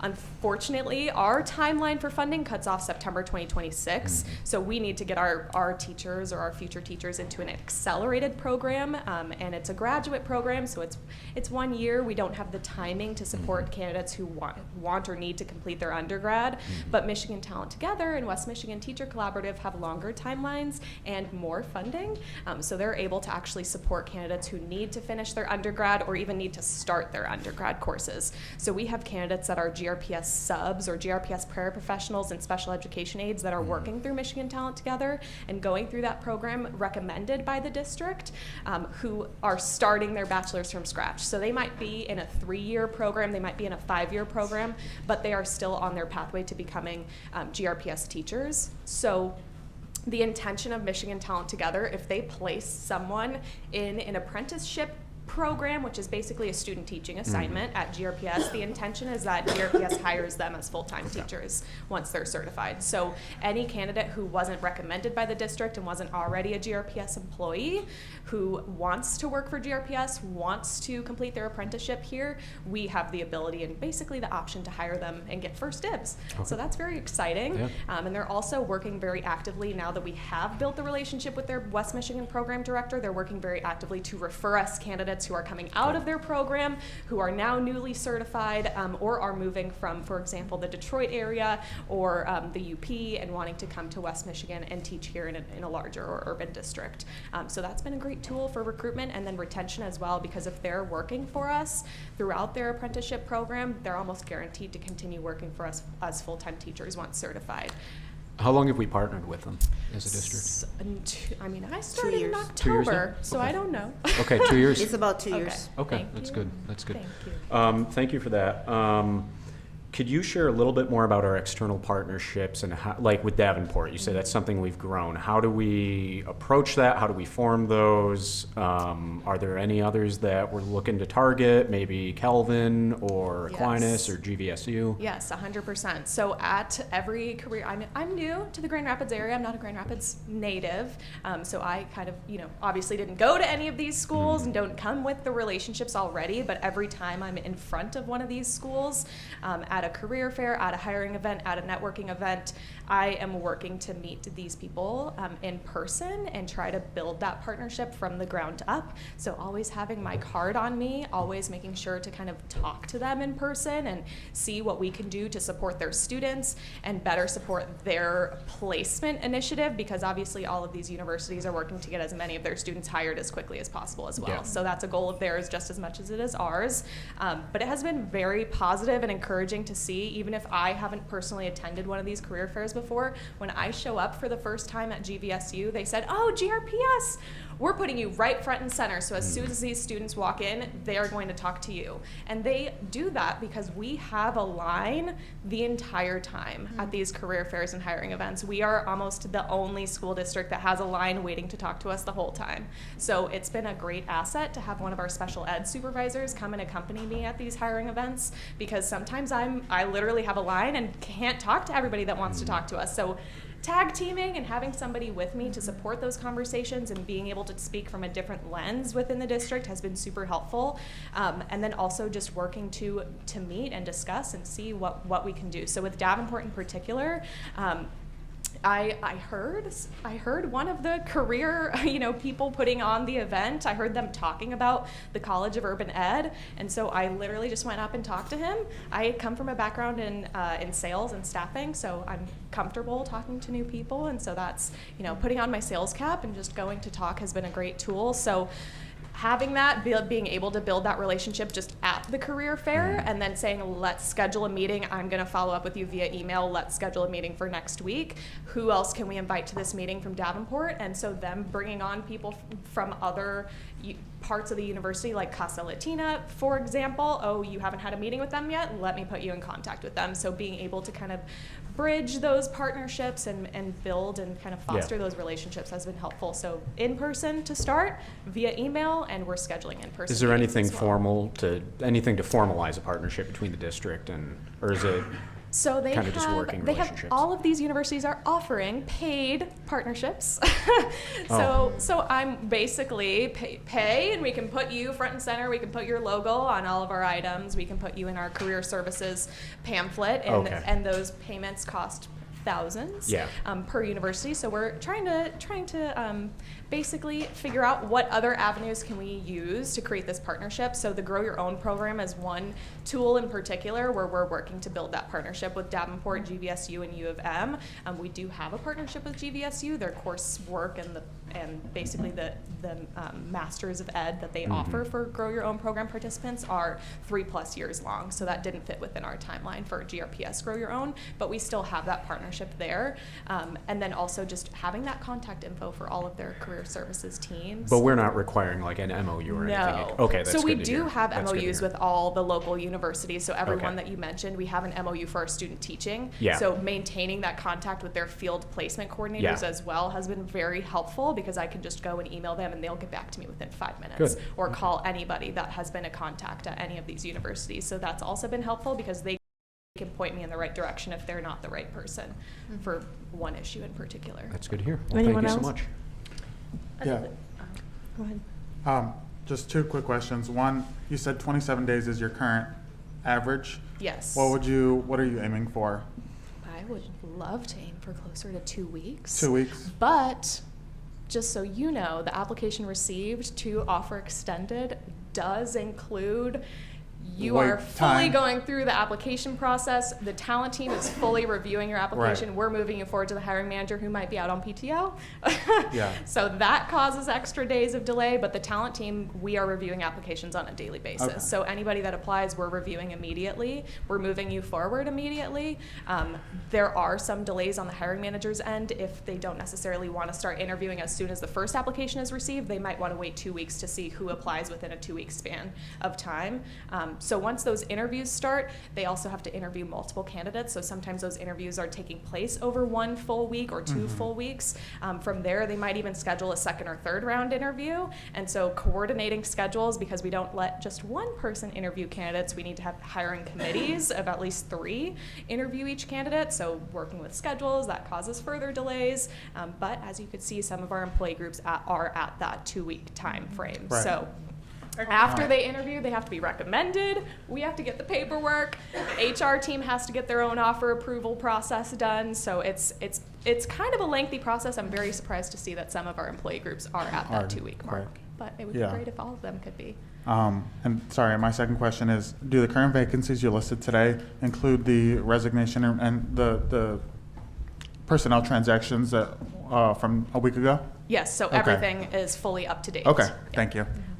We update everything on a daily basis. Do you have a question? I just wanted to piggyback off of Trustee Rodriguez's question, like the communication when it is those timelines. Like, is there? Can you talk a little bit about the communication for those timelines to support candidates or hiring managers? with candidates. So with candidates, as soon as we review their application, if we need further information to determine if they're qualified for that position, we're reaching out to them same day to determine, or at least ask for that info up front before we move them forward in the process. Candidates who have previously worked for the district, we need to go through a rehire eligibility process internally with the HR team. So at that point, we will send them a warming email letting them know you're under TA review, your application is currently under review, please hang tight.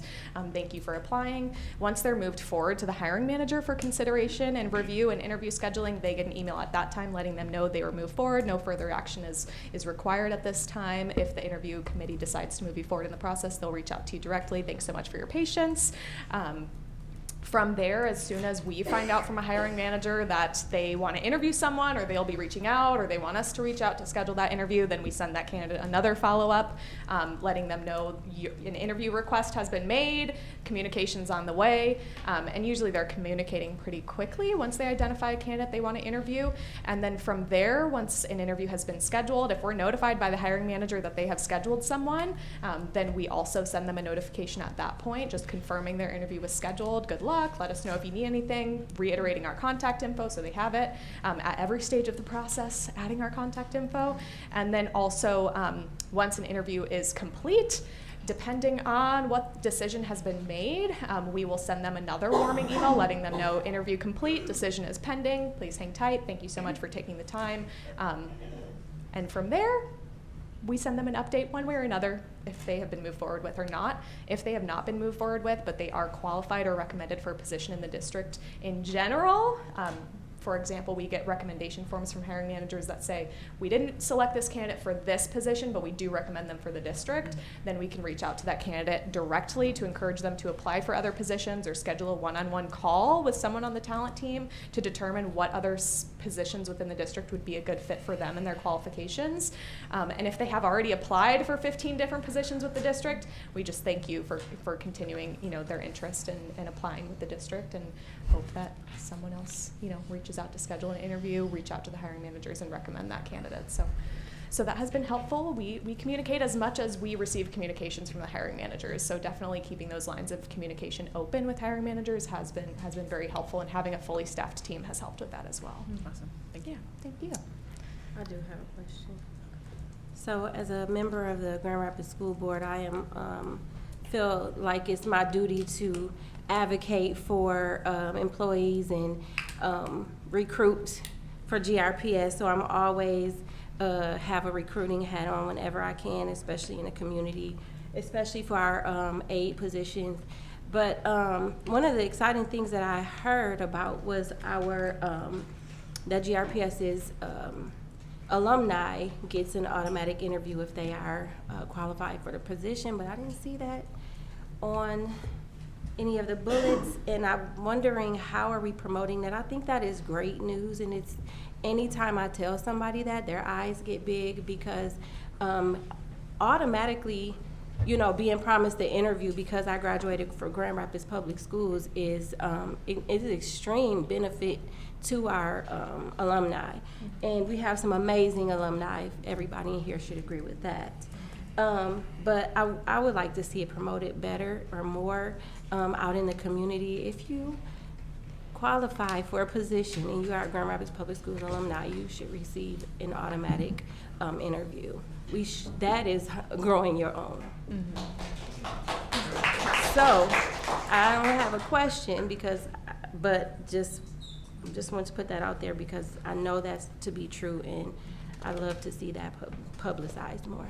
Thank you. We've talked about that as a kind of a "we want you back" campaign, and making sure that people do understand that being offered an interview is, once you meet whatever the criteria is for those particular positions, it's not guaranteed that you'll get the position, but you will at least be granted an opportunity if you meet the minimum qualifications. Yep. And we are notifying hiring managers when someone indicates on their application that they are a GRPS alum. We are working to notify hiring managers. Sometimes there might be a lengthier process if they've already worked for GRPS, and we have to go through that rehire eligibility process before moving them forward in the process. But if they are a GRPS alum, we're notifying hiring managers of that. It is on the hiring manager to fulfill their end of the equation and actually schedule that person for the interview, but working to remind them of that at every stage, and also advertise that option to potential, GRPS alum who are working to potentially work for GRPS is a great idea. So, thank you. And then my other, I wanted to uplift the process if you have prior convictions or felonies, and how are we communicating to people that they could possibly be eligible to still work for the district even though they have those. One of the things that I'd love to see is more of our community members working in our schools. And we have amazing community members that have amazing relationships with our students, and they're coming to GRPS to try to do something. And they have things that they might feel be holding them back, but they're not. And I just trying to figure out a way we can communicate to our community, we want you back, and then also stating some of those things, even like when voters registration starts, right? Like we have to tell people felons can't vote. You have to educate our community on who is qualified to work in our schools and who is not. And so if someone has a felony from 15 years ago and they're an upstanding citizen now, a GRPS alumni, they don't think they can work for our district, but would be an amazing employee. That's holding us back from getting great community members in our schools. And we need more of our community in our schools. Our students need that. Well, just one comment in particular. For our application revamp, we did adjust the language on those legal questions to make sure that candidates know if they have something that's been expunged from their record or is no longer active in terms of an offense, that they are not required to provide that information and mark, yes, I have a felony, if it's been expunged. And then with those questions, we've also simplified the language to make it easier for candidates who are working to apply, so that they know they can answer truthfully and that it's not going to automatically knock them out of consideration. But we do have the background check process. We do have the listed offenses, so not everybody is eligible to work for the district, but those who do apply and are eligible are moved forward in the process upon review. Thank you. If our community don't know that, then they won't even go to the application. So I just want to uplift that we need to be communicating, to our people, letting them know, like we want you back. We really do. I have one more really quick one. I assume planning's in place to prepare for education fairs and getting on campuses for the fall and winter Yes. semester? Okay. I would say majority of the registrations are not open yet. Yeah. And a lot of those education teacher fairs are in the spring. Yeah. So definitely preparing ahead of time. I'm Okay. on Handshake every week, check in. Good. And also for those universities that are not on Handshake, I think you mentioned a couple last time I presented. Mhm. And I did look into that after the last board meeting, into those universities that you mentioned. Mhm. And they were actually invited to the teacher education fairs that I was in attendance Okay. for. So they didn't have their own fairs, but they were in attendance at the fairs that we did, attend. So that was great to see.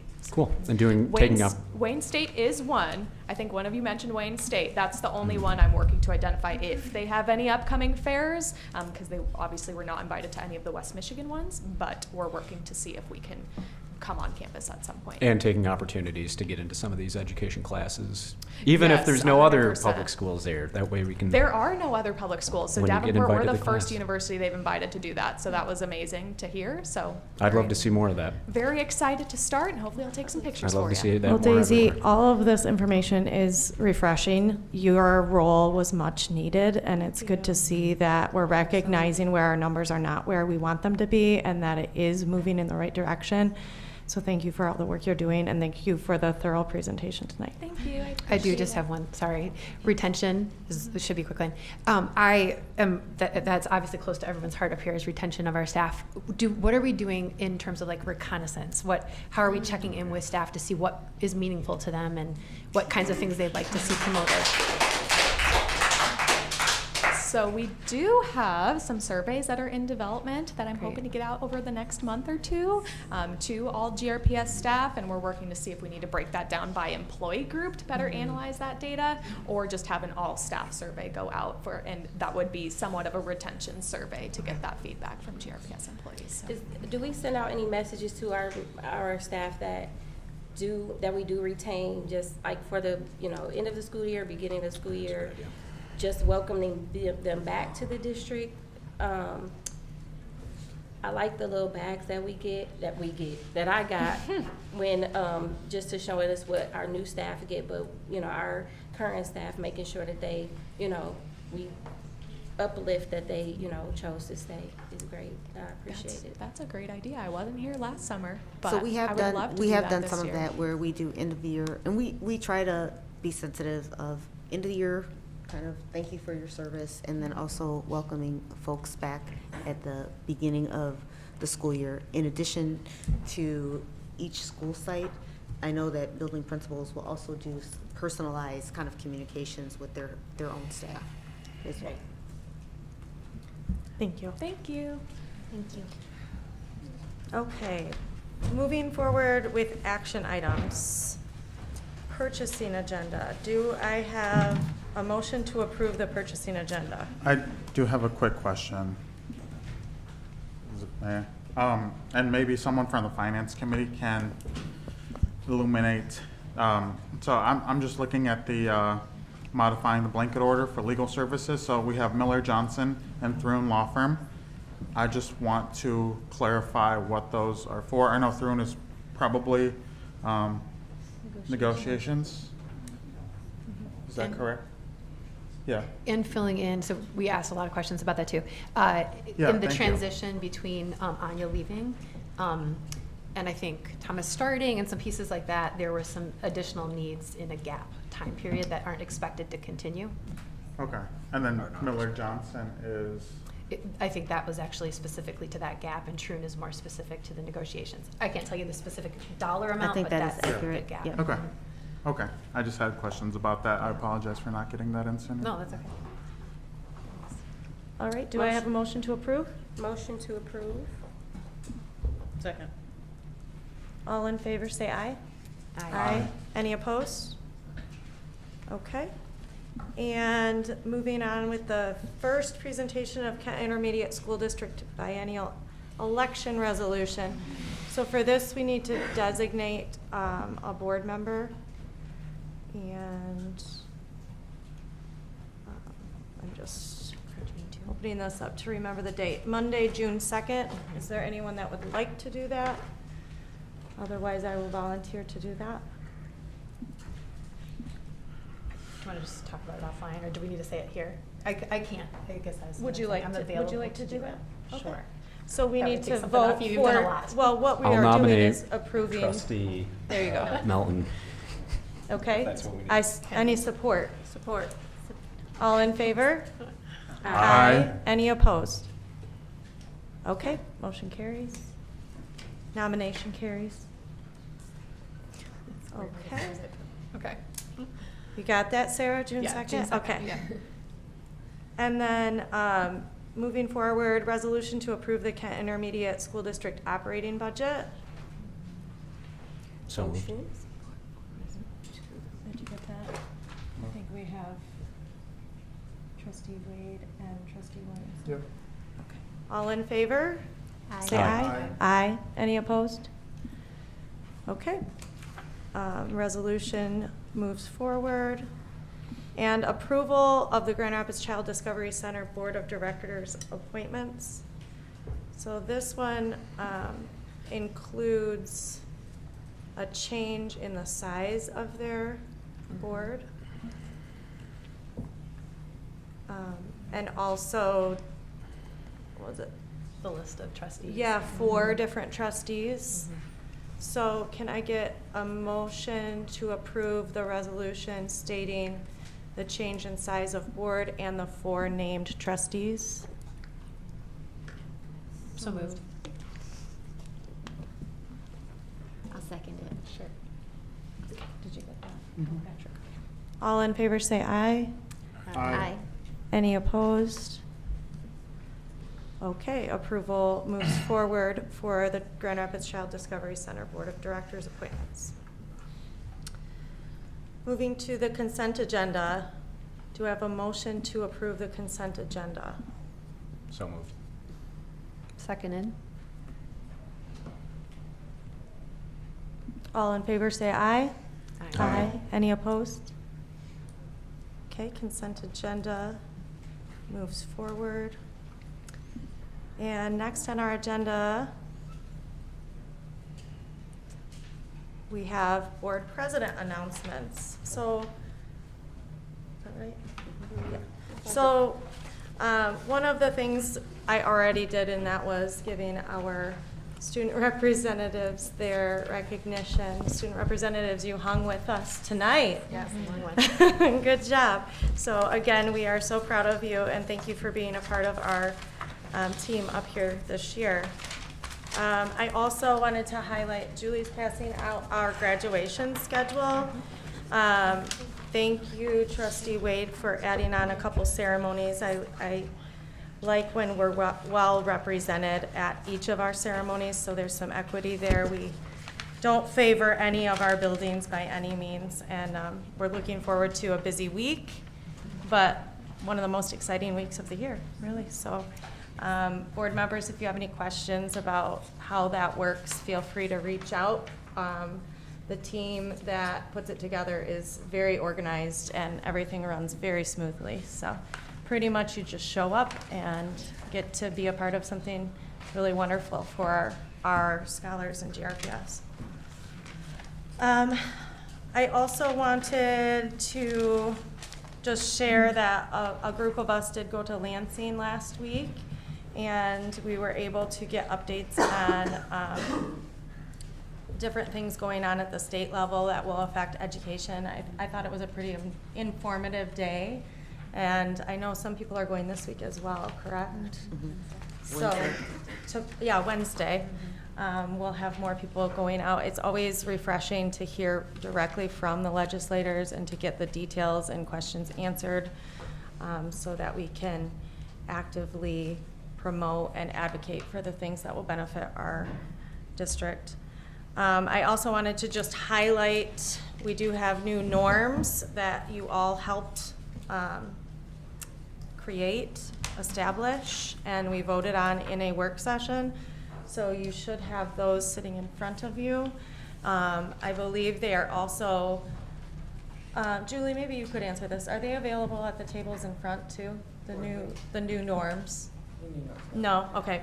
So I'll just highlight, we do have detailed explanation of what each bullet point entails, but our highlighted new norms are: we will stay student-centered in all of our work. We will value the voices, perspectives, expertise, experiences, and opinions of others. We will come prepared and well-informed. We will honor the will of the board. We will practice and maintain confidentiality when appropriate. We will model respectful, engaging, and timely communication, and we will model and promote transparency. So we have agreed as a board to highlight some of those and to keep them just a more active part of our meetings and our work together. So moving forward, you might see us start a meeting with which norm do we want to just focus on tonight or remind each other of for this meeting. So yes, we do work on norms, and maybe it's not getting to the active work that we need to do, but I think it was really needed for our board, and so I'm happy that we established those together. And that's all I have for tonight. So we will move on to our public comment. We do have quite a heavy pile here, so I am going to move to a 2-minute time limit because our policy does allow for that. Trustee Rodriguez, will you read us into the public comment, please? Yep, during public comment, individuals will be invited one at a time to the podium to address the board. Before beginning your comment, please state your full name. At that time, we'll start the timer, allowing each individual 2 minutes to make their comment. You'll need to complete your comment time upon being notified that 2 minutes have passed. Board members do not respond to public comment. Concerns will be brought to the attention of the appropriate staff. We value your input and thanks for sharing with us. And if you give me 1 minute to... Yes. We'll see. I don't know if I know how to use this that fast, so I apologize.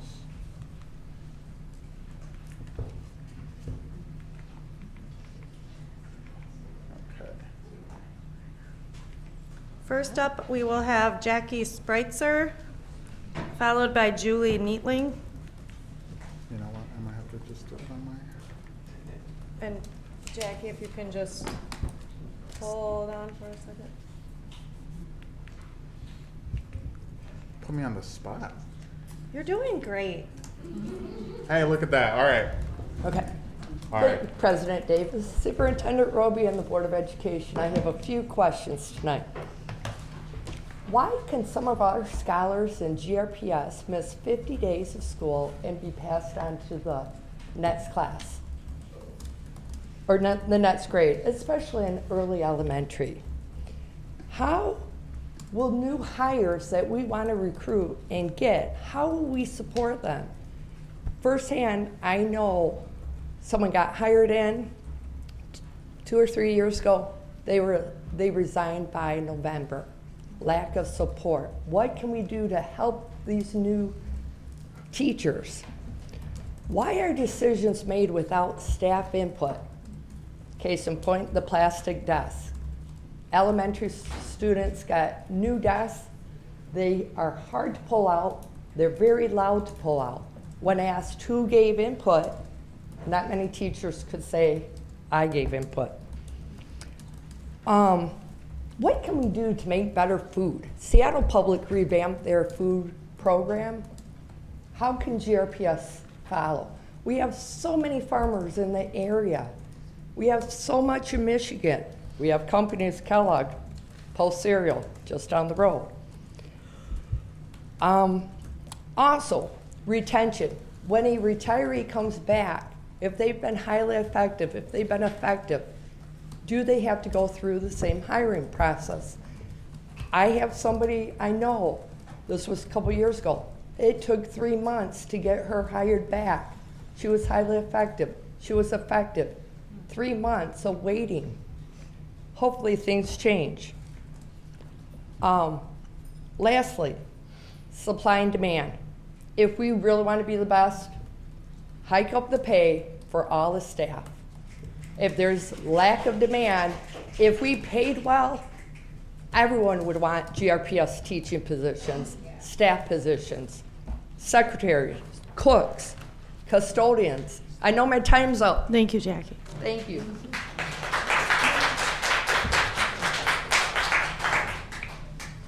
Following Julie will be Ceylin Turin. Hi, I wasn't going to speak, and I'm sorry if this makes anybody mad. I'm not speaking on behalf of all educators or GRPS staff. It's just a comment about Mr. Rodriguez. Your heart is in the right place. I appreciate that. I don't need a bonus to try to recruit people. I don't want to work in an understaffed building. It is awful, and I don't want. When I got hired in 2017, I think there were 3 or 4 teachers at my level, same grade level on my team, brand new, including me. That's a hot mess. You need experienced teachers to support the new teachers. I'm happy to try to recruit. We need a staff building. It is awful working in an understaffed, and in one position. Even if the teacher's out for a day and we can't get a sub, that sucks for everybody. So it's not a multi-level marketing scheme. It's not an MLM. I don't need to make money off of you guys recruiting. We all want to get staff. If our pay schedule wasn't in 3-year silos, these things people can just look up. They'll come to the job fairs, they'll learn about GRPS, but they're going to do their research. They're going to see that this is the lowest paying district in the county. They're going to see that. And those who get hired in the beginning, we train them well, like Montessori training. We get to go to Spain, you get a master's degree or ESL endorsement. Now you're groomed and ready. You can go to Detroit and make $20,000 more. We need to retain, not just recruit. It's going to make those new recruits' jobs easier if we can keep on the staff that we have.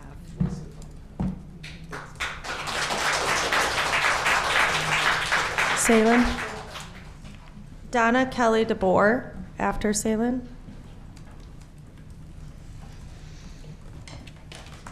Okay, Salen Teran again. I want to start by thanking Ms. Melton for asking those hard questions when it came to the framework around Aberdeen and Riverside and holding those 4 main strategies with including into the facilities. I'm glad you stuck your ground on it, and those of you that supported that question as well, I appreciate it. Now, just hold them to it. And I know it had been 2 months already. Hold it to them till the end of this week, and you have it. The public would also like to see that. People that have stakes in this, going to those new buildings, would like to see that. I want to make sure that you all received the letter from Grand Rapids Montessori High School that was given to the board secretary, or was placed on the desk at least. Do I need to get more copies made? Julie, did you see that pile? Okay, she'll pass it on. Okay.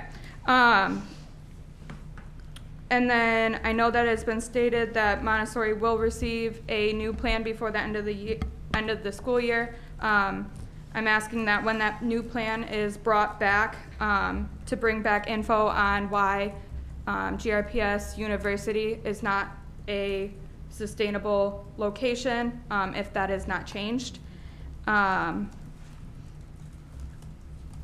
offense, but I'm sick of surveys. We were mentioned surveys and retention, and I'm tired of filling out surveys. I've filled out so many surveys just this year. You have gotten the responses in previous years and this year alone. Read them. That's it. Stop asking questions, read the responses, and go from there. And again, with good heart on retention for goodie bags, I'd rather have a pay raise, please. I don't need another goodie bag. Thank you. Donna Kelly DeBoer, followed by Lucas Leverett. Thank you for letting me speak, Dr. Roby, Ms. Davis, board members and colleagues that are here. As a longtime employee of Grand Rapids Public Schools, noted by my wrinkles and the smile lines on my face, I want to talk about 3 issues that I would like to give you some suggestions on. You know, I'm kind of like the grandma of my school. All the kids kind of call me their bonus grandma, so I want to give you just a little bit of reflection here from an old lady that still loves the kids and the scholars. The first thing I want to talk about is competition, communication, and then equity. So on competition, we are competing, Grand Rapids Public School, with a wide variety of school districts. We need to do a better job of shining the light on Grand Rapids and showing all the good things that we do. I am a proud tech STEM teacher at Shawmut Hills. We do so many awesome things in our building. I know Dr. Roby's been out to see our building.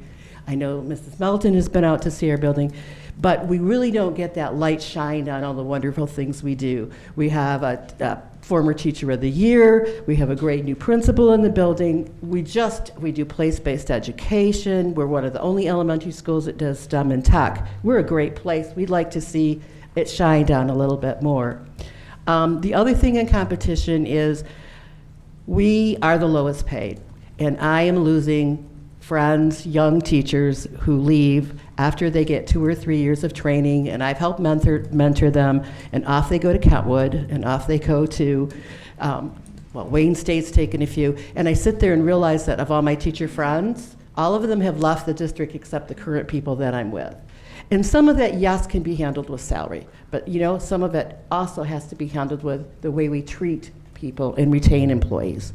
And just for my last 7 seconds, let's think about equity and making sure that each school has the highlight shined on them. not just the schools that are in the budget that are being reimagined. You know, Shawmut, we're the mainstay of a neighborhood, and I'd like to see us get a little bit of sunlight on us as well. Thank you. Lucas Leverett. After Lucas, we'll have Laurel Aparicio Farina.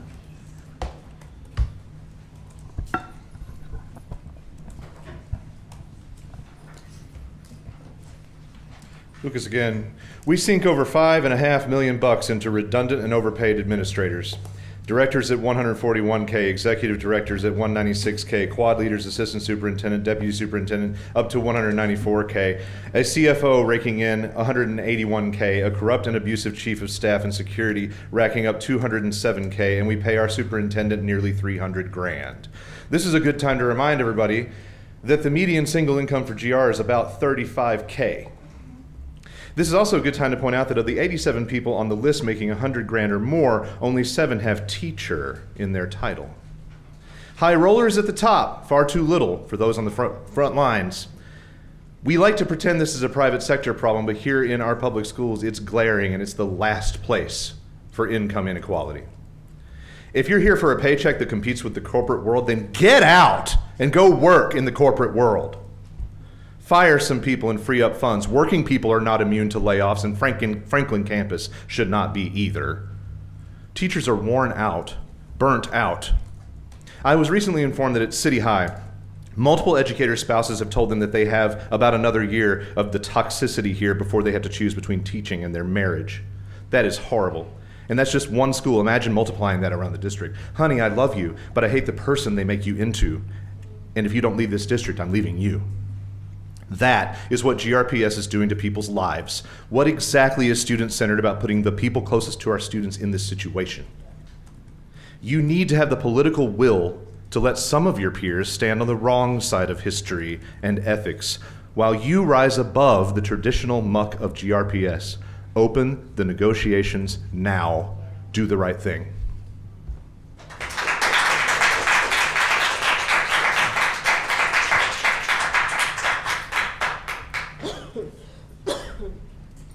After Laurel Aparicio Farina, Martin Gando.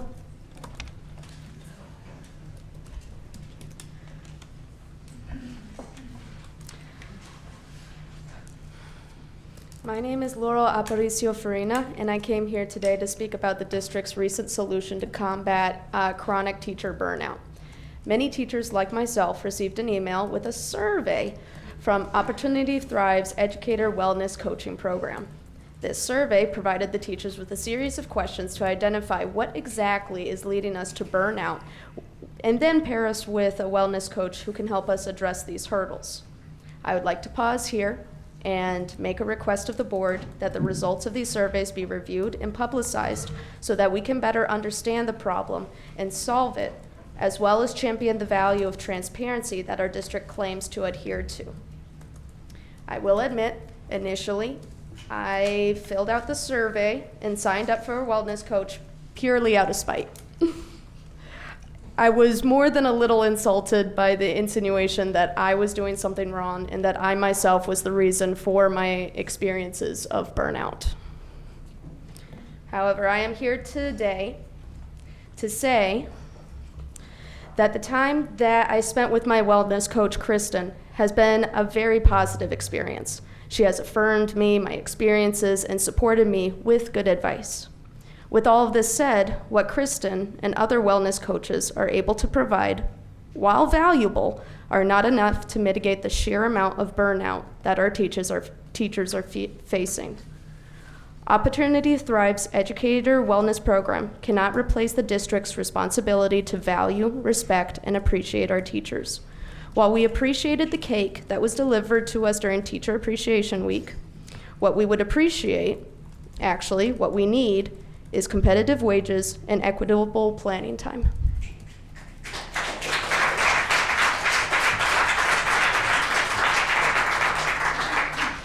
After Martin Gondo, we'll have Marta Johnson. Hello, board. I just want to preface this by saying that I think that most of you are all good intention as we are, and I think that we're on the same team. I want to talk not about money, but about time. Basically, I think that there's too many required programs, and a lot of them from what I've heard and read, that a lot of them are left over from past years, and it creates this completely unrealistic, impossible set of expectations for teachers, and they're like basically never able to actually do the required materials. And that's amplified in theme schools because we also have other programs that we're doing, IB in our school, but there's also the Montessori, other schools. It's amplified.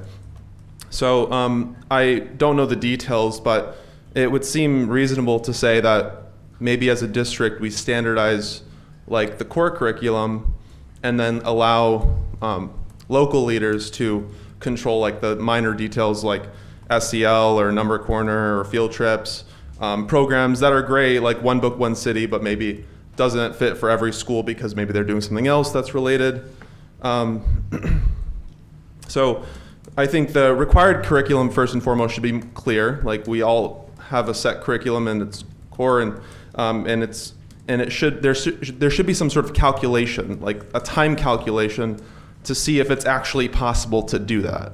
That way, we're not trying to keep playing catch up with things that is not essential for each grade level. And then also adding on to we need to differentiate. There's some students who are behind. That should be part of the calculation too. So, yeah, that's it. Thank you. Marta Johnson, and then Sarah Sobachowski. Close. Thank you so much. My name is Marta Johnson, and I have 2 kids at Grand Rapids Montessori. I want to give a quick shout out. Hey, this is new for me, so thank you for putting that up. That's great for visibility for the speakers, so appreciate that. I want to first say, for Grand Rapids Montessori, I fully support the previous comments about the interest in looking at Grand Rapids or GRPS University or GRPSU, whatever we're calling it. Not only for the better size fit for the needs that we have as a school to actually grow, but also because it's like location-wise a better midpoint, and it doesn't crowd all of these theme schools together. I think it's just a few blocks away from city, so it would be really great to have a little more coverage in the city, so that we don't have, I don't know, right now we call them food deserts, or for this situation maybe school deserts throughout the city. It would be wonderful to have something a little more centrally located, and I think we'll be able to retain a lot more people that won't have to add, a half an hour or so to their time. But more importantly, I'm here because I want to stand in solidarity with our educators and our staff that are seeking a fair contract. I heard that we have new norms to be committed to transparency and putting students first. And I think opening up contract negotiations is a critical step to do that.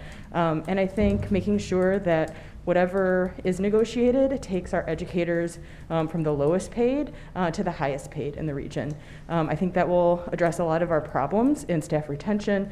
Clearly, this is an issue that other teachers and educators are echoing, and pay equity is such a huge issue around for a lot of people, but I think for especially our district, we've been struggling with this for so many years. I've been attending these board meetings, and it's been a consistent theme. Let's fix it now, right now, please.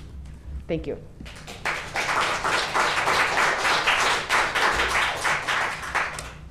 We did just receive another comment card at 9:15, so I'm just going to say we're not going to collect any more, so we'll cut that off for now, but I will allow that last comment.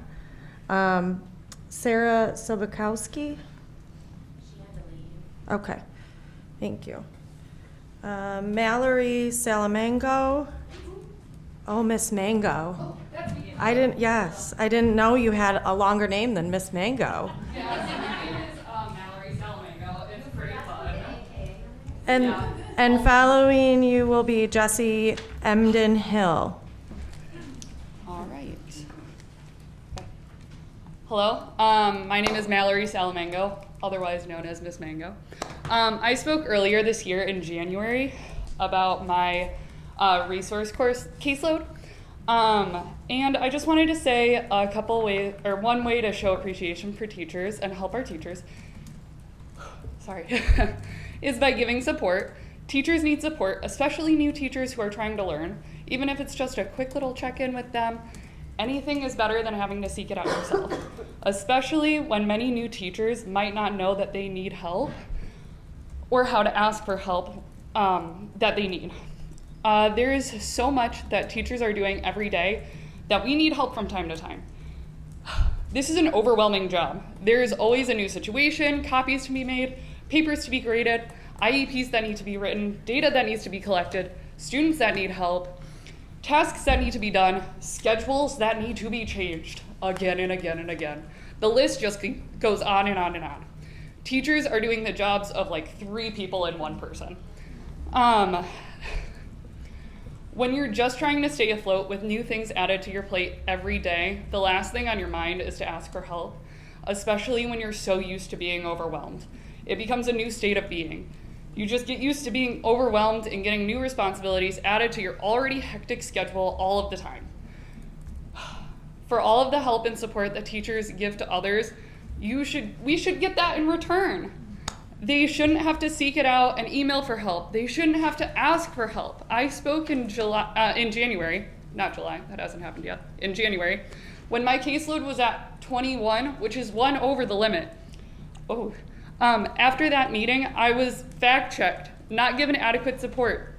Now I'm at 25 and have just been sent support for the last couple of weeks of school. Putting all the pressure on teachers is how islands are created. That's how you isolate teachers, burn them out. That's how you lose teachers like the resource teacher before me. And that is why I am resigning from my position. Thank you for your time, I appreciate it. Right in front of you, too. Never gonna learn. After Jesse will be Matt Marlowe. Matt, I'm so sorry. I should have had you first. No, I had up that basket, so it's okay. Okay. Thank you.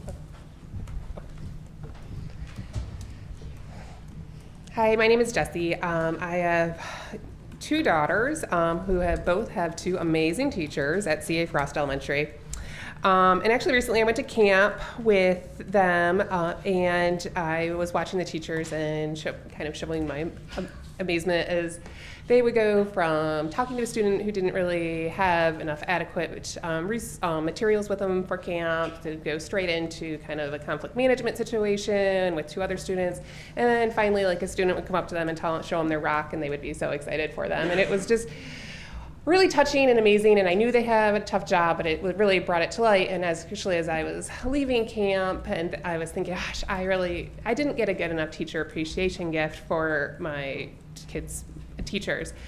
But then I started thinking, like, why am I the one feeling guilty about not getting a good enough teacher appreciation gift? And so I'm hoping that we can do something a little bit more about that. You know, and I was also, thinking, one thing that we hear a lot too about this time of year is we start talking about next year and who what students want, what teacher they want, or even some parents say that, but it's actually one of the first things I ask is, well, have you heard of any resignations for next year? So what I want, we need, as Benny said tonight, we really need to work on retaining our teachers. As a parent and a community member, I'm embarrassed by how low we pay our teachers in this district. And if the district wants to work on building trust, I do think that they should open the contract negotiations so we can see and we can actually hear what's being said. And let's work on that. I do know it's tough, but I think that's at least an open negotiation would be a great place to start. Thank you. Following Matt Marlowe will be Jolene Andrews.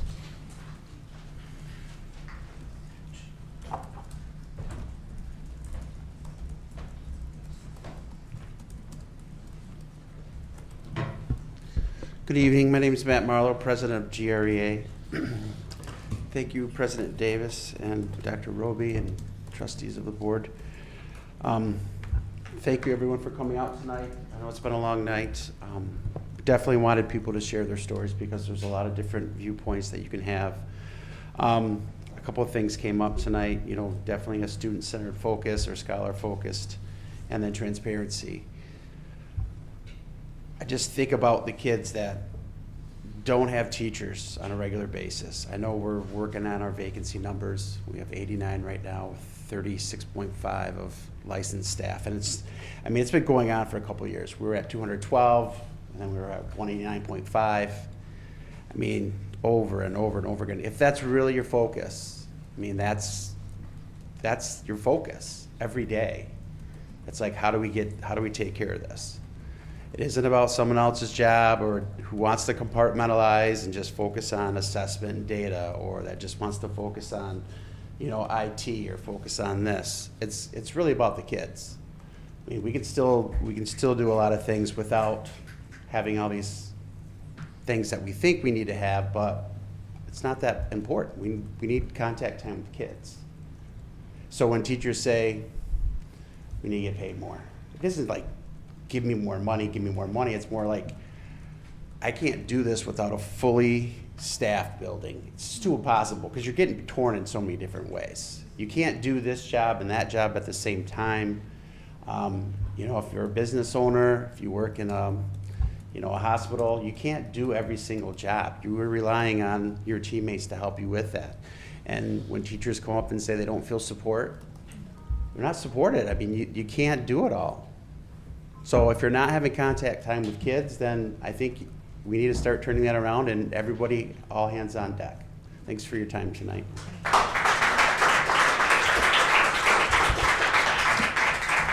After Jolene Andrews will be Tara Robbins. Jolene Andrews, Southwest Elementary. In honor of Teacher Appreciation Week, I would like to tell you some basic ways to make educators feel appreciated so that we can continue giving our best to our students. Keep our classrooms at reasonable temperatures. Send exterminators when there are rodents the first time we ask. Give us relevant training for what we teach, but also for things like safety procedures. Respond to emails. Give us our required materials before the school year starts, in the correct language. Make it easy for us to get paid for the extra work we do. Listen to and find solutions when we bring safety issues like carbon dioxide levels or water quality issues. Allow us to have 24/7 building access. Keep our school buildings safe and clean. Give us dedicated staff for interventions. Plow school parking lots before Franklin campus gets plowed. Hold students and parents accountable so that us educators can do our jobs. When you ask us to give feedback for free, do something with it. Keep our school buildings fully staffed before overstaffing Franklin campus. Ask for teacher input on purchases for the classroom, furniture, subscriptions, curriculum, etc. When teachers beg you for 4 years to make field trip paperwork easier, do it. When you hire an outside organization to give you recommendations, follow them. Ask us how you can support us and then actually do it instead of deflecting, defending, and denying. Be transparent. Pay us what we're worth. When you sign a 3-year contract and say you'll find a solution for the lack of planning time for elementary teachers, do it before the contract expires. And when your house is on fire, put it out.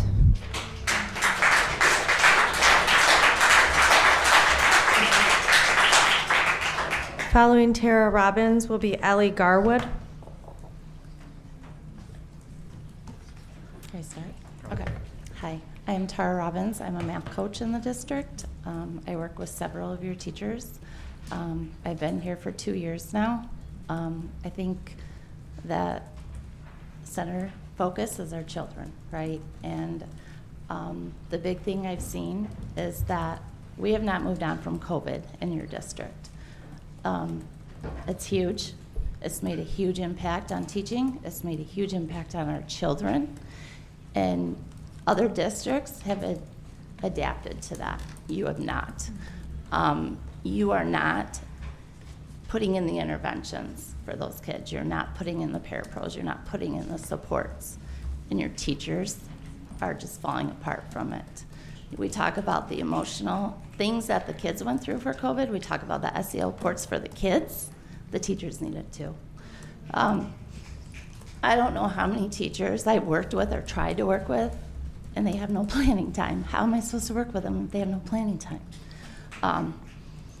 I just feel like they're going through the systems, they're filling out these surveys, and nobody is coming in to check on them. So I'm inviting all of you, please come in their schools, come in their classrooms. I've never seen any of you in our building.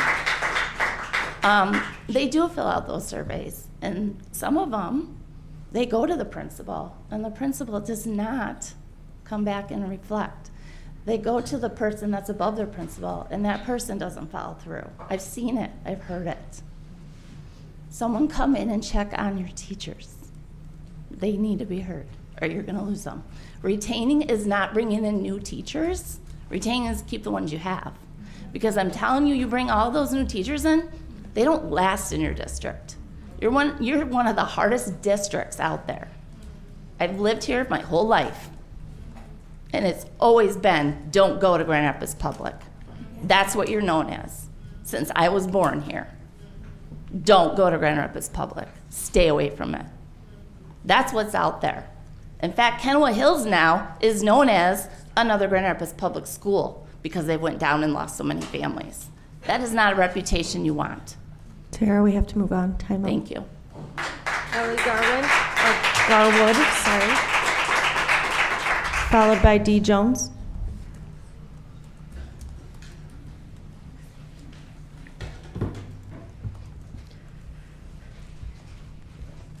Hi, I'm Ellie Garwood, and this is Zabiba.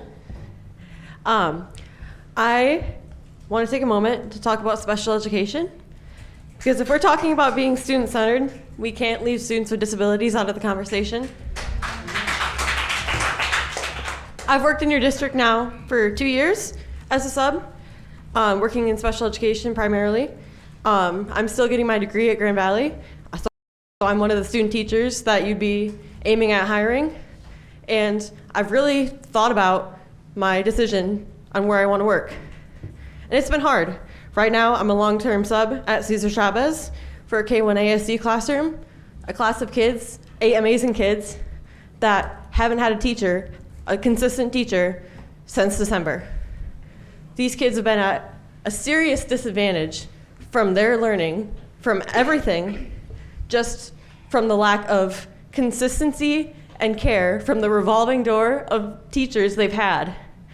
And if you know anything about autism, just the revolving door, that aspect is so terrible. But luckily we have people like Zabiba who stood by them this entire time. But if you want to keep people like Zabiba and these amazing SEAs, you need to keep contract staff. You need to keep these SEA, you need to raise their wages. It's ridiculous. We also need to talk about safety, because having one staff member with 8 kids with autism in a classroom is illegal and it's unsafe.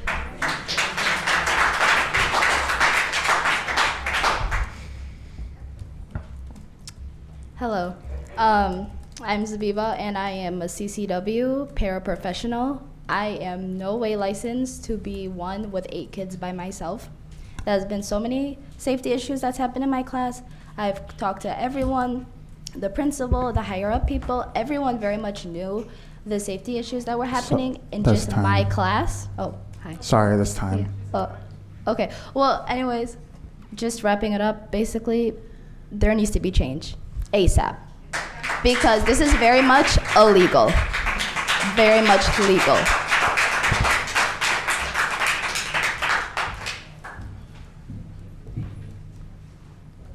Just for future reference, Zabiba, if you could have filled out a card and spoke for 2 minutes, but because it was tied with hers, it's just.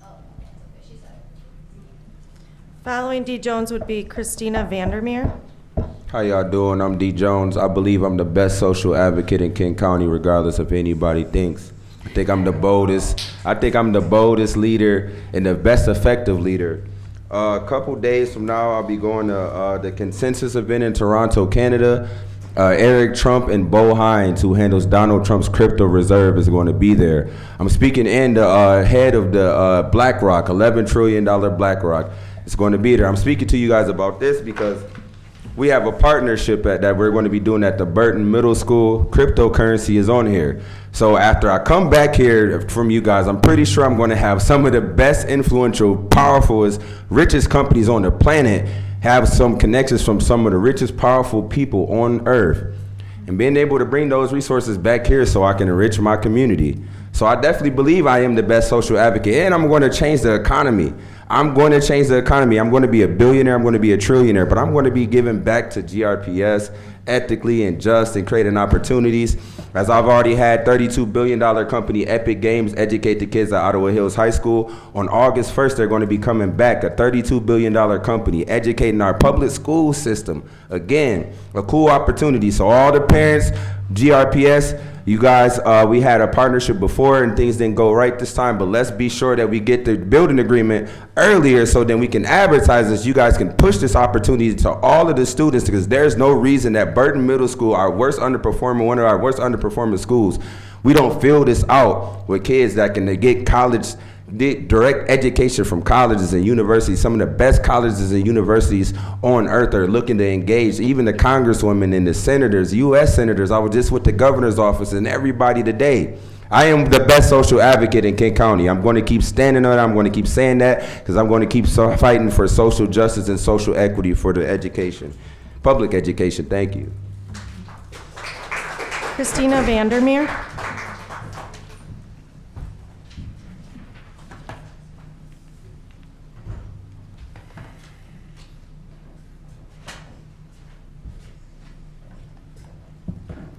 Hi, my name is Christina Vandermeer. I wanted to address my remarks today to the board not as a current GRPS teacher, but as someone whose goal is to work in the GRPS school district. I am recently returning to teaching after 11 years in the active duty Navy. After going through the teacher education pipeline and initial licensing in 2012 and working for a year as a paraprofessional, I decided to take a pause away from teaching for a number of reasons. Primarily the unsustainable pay structure and inevitable burnout I saw in my future.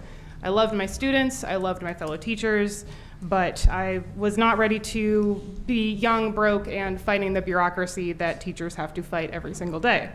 Having done what I set out to do in the Navy over the past 11 years, I am returning to teaching, and I am doing so against the advice of basically everybody in my life. I think this can best be summed up by one of my prior Navy coworkers who advised that if I was insistent on becoming a GRPS teacher, his best advice was, quote, "You should marry rich." That's not part of my plan, so I really hope that in the upcoming contract negotiations, we can work on paying educated professionals who require a college degree an actual living wage that takes that into account. Thank you very much. Okay, that concludes our public comment for tonight. Moving on to superintendent's comments. Just very quickly, a reminder that graduation kicks off Monday through Thursday of next week. We have 2 graduation ceremonies planned each evening, 5 and 7 p.m. The schedules will be posted online, as well as you have a copy of in front of you on the dais. Also, we have rain day, so, look for the rain location if it happens to rain, because all graduations are planned for Hausman Field, with the exception of our graduation taking place at the Grand Rapids Learning Center, which will be at the GRCC campus. Reminder that for our community as a whole, the board is doing something new related to the GRPS board news brief, and it's in a couple of different languages, but it's just an overview of who our board members are, as well as opportunities to learn around some of the governance work that is taking place across our district. Ms. Andrews reminded everyone of Mindshare. Mindshare is one of the premier events that takes place every spring related to kind of those extra programming opportunities. We raise money, GRPS Foundation, which is our, we are the sole benefactor of the work that they do, so that young people can experience field trips and participate in sports. In a lot of districts, there's pay to play, and we have not had that experience in the time here in Grand Rapids, and so it is very important to support that. Again, congratulations to our seniors. We look forward to seeing you next week, and very excited for what we know will be a very bright future. And so just very excited for all of you as you continue on with your last 4 days of high school, but who's counting? That's all I have. Thank you. Okay. Board member comments. We'll start with Trustee Moreno tonight. No comments. Okay. Trustee Melton. Well, I'm just excited about a lot of the things that I did hear tonight. I heard several people talking about listening and adjusting to what we're hearing, and I know that's one of the goals of everyone in these positions. And I was just thinking about the fact, I just looked it up, we are 154 years old as a district. That's pretty, that's some ingrained structures and systems that we have inherited, all of us. So as we try to figure out how to be what we are right now to who the community is right now, I just am grateful for the ways that the community is showing up and speaking up and representing kids so well. And I just want to just, I guess, give an encouragement to the work that often does seem slow, but really is huge. So anyway, I'm grateful to be in this position and for the participation of everyone today. Trustee Rodriguez. You always say it with the accent. I appreciate it. I like it. No. Okay. So, yeah, I think there are some important conversations had, some important things shared by the public, by our presenters in the district. I don't believe we're sitting here, again, someone mentioned, right, like, you're all well-intentioned, right? And I agree with that. I don't feel like we need to, necessarily share every single thing. I believe in transparency first and foremost, but I also think sometimes, and some board colleagues might think this is interesting for me to say, but there needs to exist a little bit of trust, right? That happens between you voting us in and then us doing the work that you elected us to do. However, sometimes I do also believe that we have to be transparent and say, hey, this is exactly what I believe. So I'm gonna just say a few things that I believe, that I support moving forward that others have mentioned. I do support open negotiations. I do support, I don't gotta clap either, but, I do support eliminating positions in our district as needed, reducing administrative pay. We gotta think boldly if we want to do the things that we want to do. So don't think that I'm just up here, thinking, oh yeah, we're just gonna keep everything the same and things are gonna change. But at the same time, again, I ask that you trust the work that we're doing as a board. We are having those conversations. Again, not everyone can be everywhere all the time to hear those conversations. But also, I used to work at the district. I was a long-term sub at East Leonard. I was the CCW at East Leonard, youth advocate at East Leonard, North Park, Cesar Chavez, Alger. I love GRPS. I want us to thrive. I want us to be the best in West Michigan and all of Michigan. And so I just, again, ask that you keep your trust that we're trying to fight for our teachers, for all our staff, and for our families. Thank you. Trustee Wade. I echo Jose in the conversation around trust. A lot of times we're sitting up here asking questions, but there's brave questions and big questions being asked outside of this boardroom, and our community deserves a group of people like this. We are not keeping up with the status quo. We are pushing back. We're doing board work that I didn't see 2 years ago when I first started here. So I'm proud of the work that we are doing. I'm happy for all of the graduates. I can't wait for next week to watch you guys pause, because we will be taking a selfie. I'm proud of the seal of biliteracy that our district is graduating 99 students with, including my own, who grew up in Grand Rapids Public Schools at Southwest, and she'll be earning a seal of biliteracy, and I'm very proud of that as a Black, family. Thank you. Congratulations to the scholars, and that what a beautiful essay that was written about a country that I am proud to be in and proud to see his vision. And I pray that that boy's vision comes to.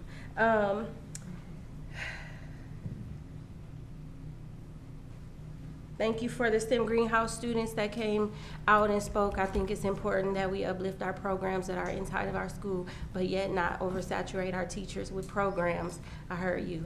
And that's it. Thanks. Trustee Williamson?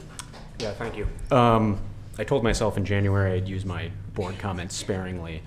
One of the things we did vote on today was the Child Discovery Center, and this is actually something I had a lot of moral qualms about, not because of the Child Discovery Center or the work they're doing there. They do a lot of fine work, but just how that school, or really the structure of that school being a charter, fits into the larger ecosystem of public education.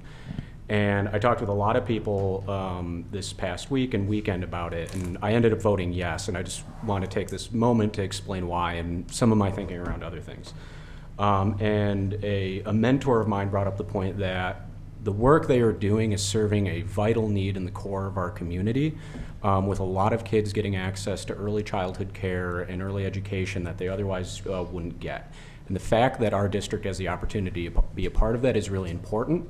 And if we didn't continue that, then that would leave a void that there are groups that would come in to try and fill that void. And what I mean by that is other charter organizations, other charter academies that, unlike public education, do not have the best interest of students at heart. I just don't believe that. And again, this is my own personal thought. And they certainly don't have the interest of their staff at heart. So that was a hard vote for me to take. But in the larger context of what we are all trying to do here, all of us, to make sure that we're educating children and building a better world and community for them, that's why I voted yes on that. And for me, that fits into a lot of the other work we're doing around public education that I do think is important. And I'm glad there are people in the community pushing us to work harder. I'm glad there's people here that are thinking, how can we do this in a measured way? And I think all of those elements are important. And some of the things I'm thinking about, because we are up against that. Somebody used the language of competition, and I hate that language in education, but there is the competition against the threat from charters, the threat from these other things to defund the work we're trying to do.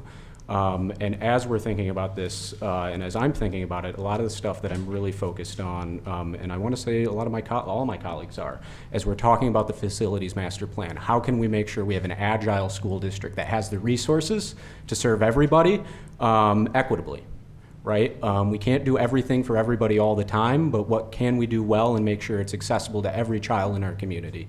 Looking at other things structurally in the district to move quick enough on this. I know there's a lot of heartburn around consolidating buildings and closing buildings and how do we do this well, and I just firmly believe we need to do that thoughtfully but also quickly. That way we do have a thriving school district here for another 155 years.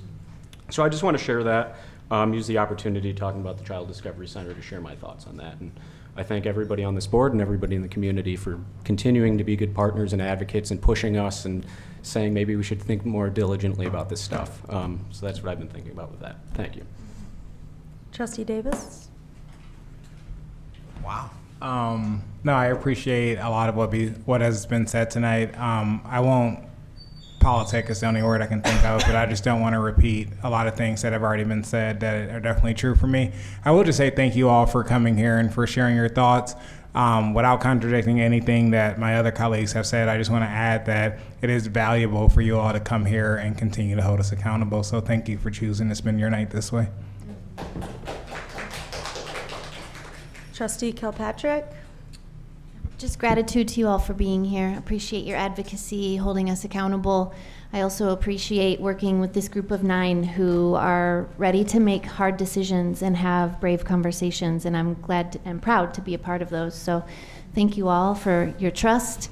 Maybe we're still earning some of that, and we're open to do that. So thank you. And I do not have additional comments tonight, so meeting adjourned.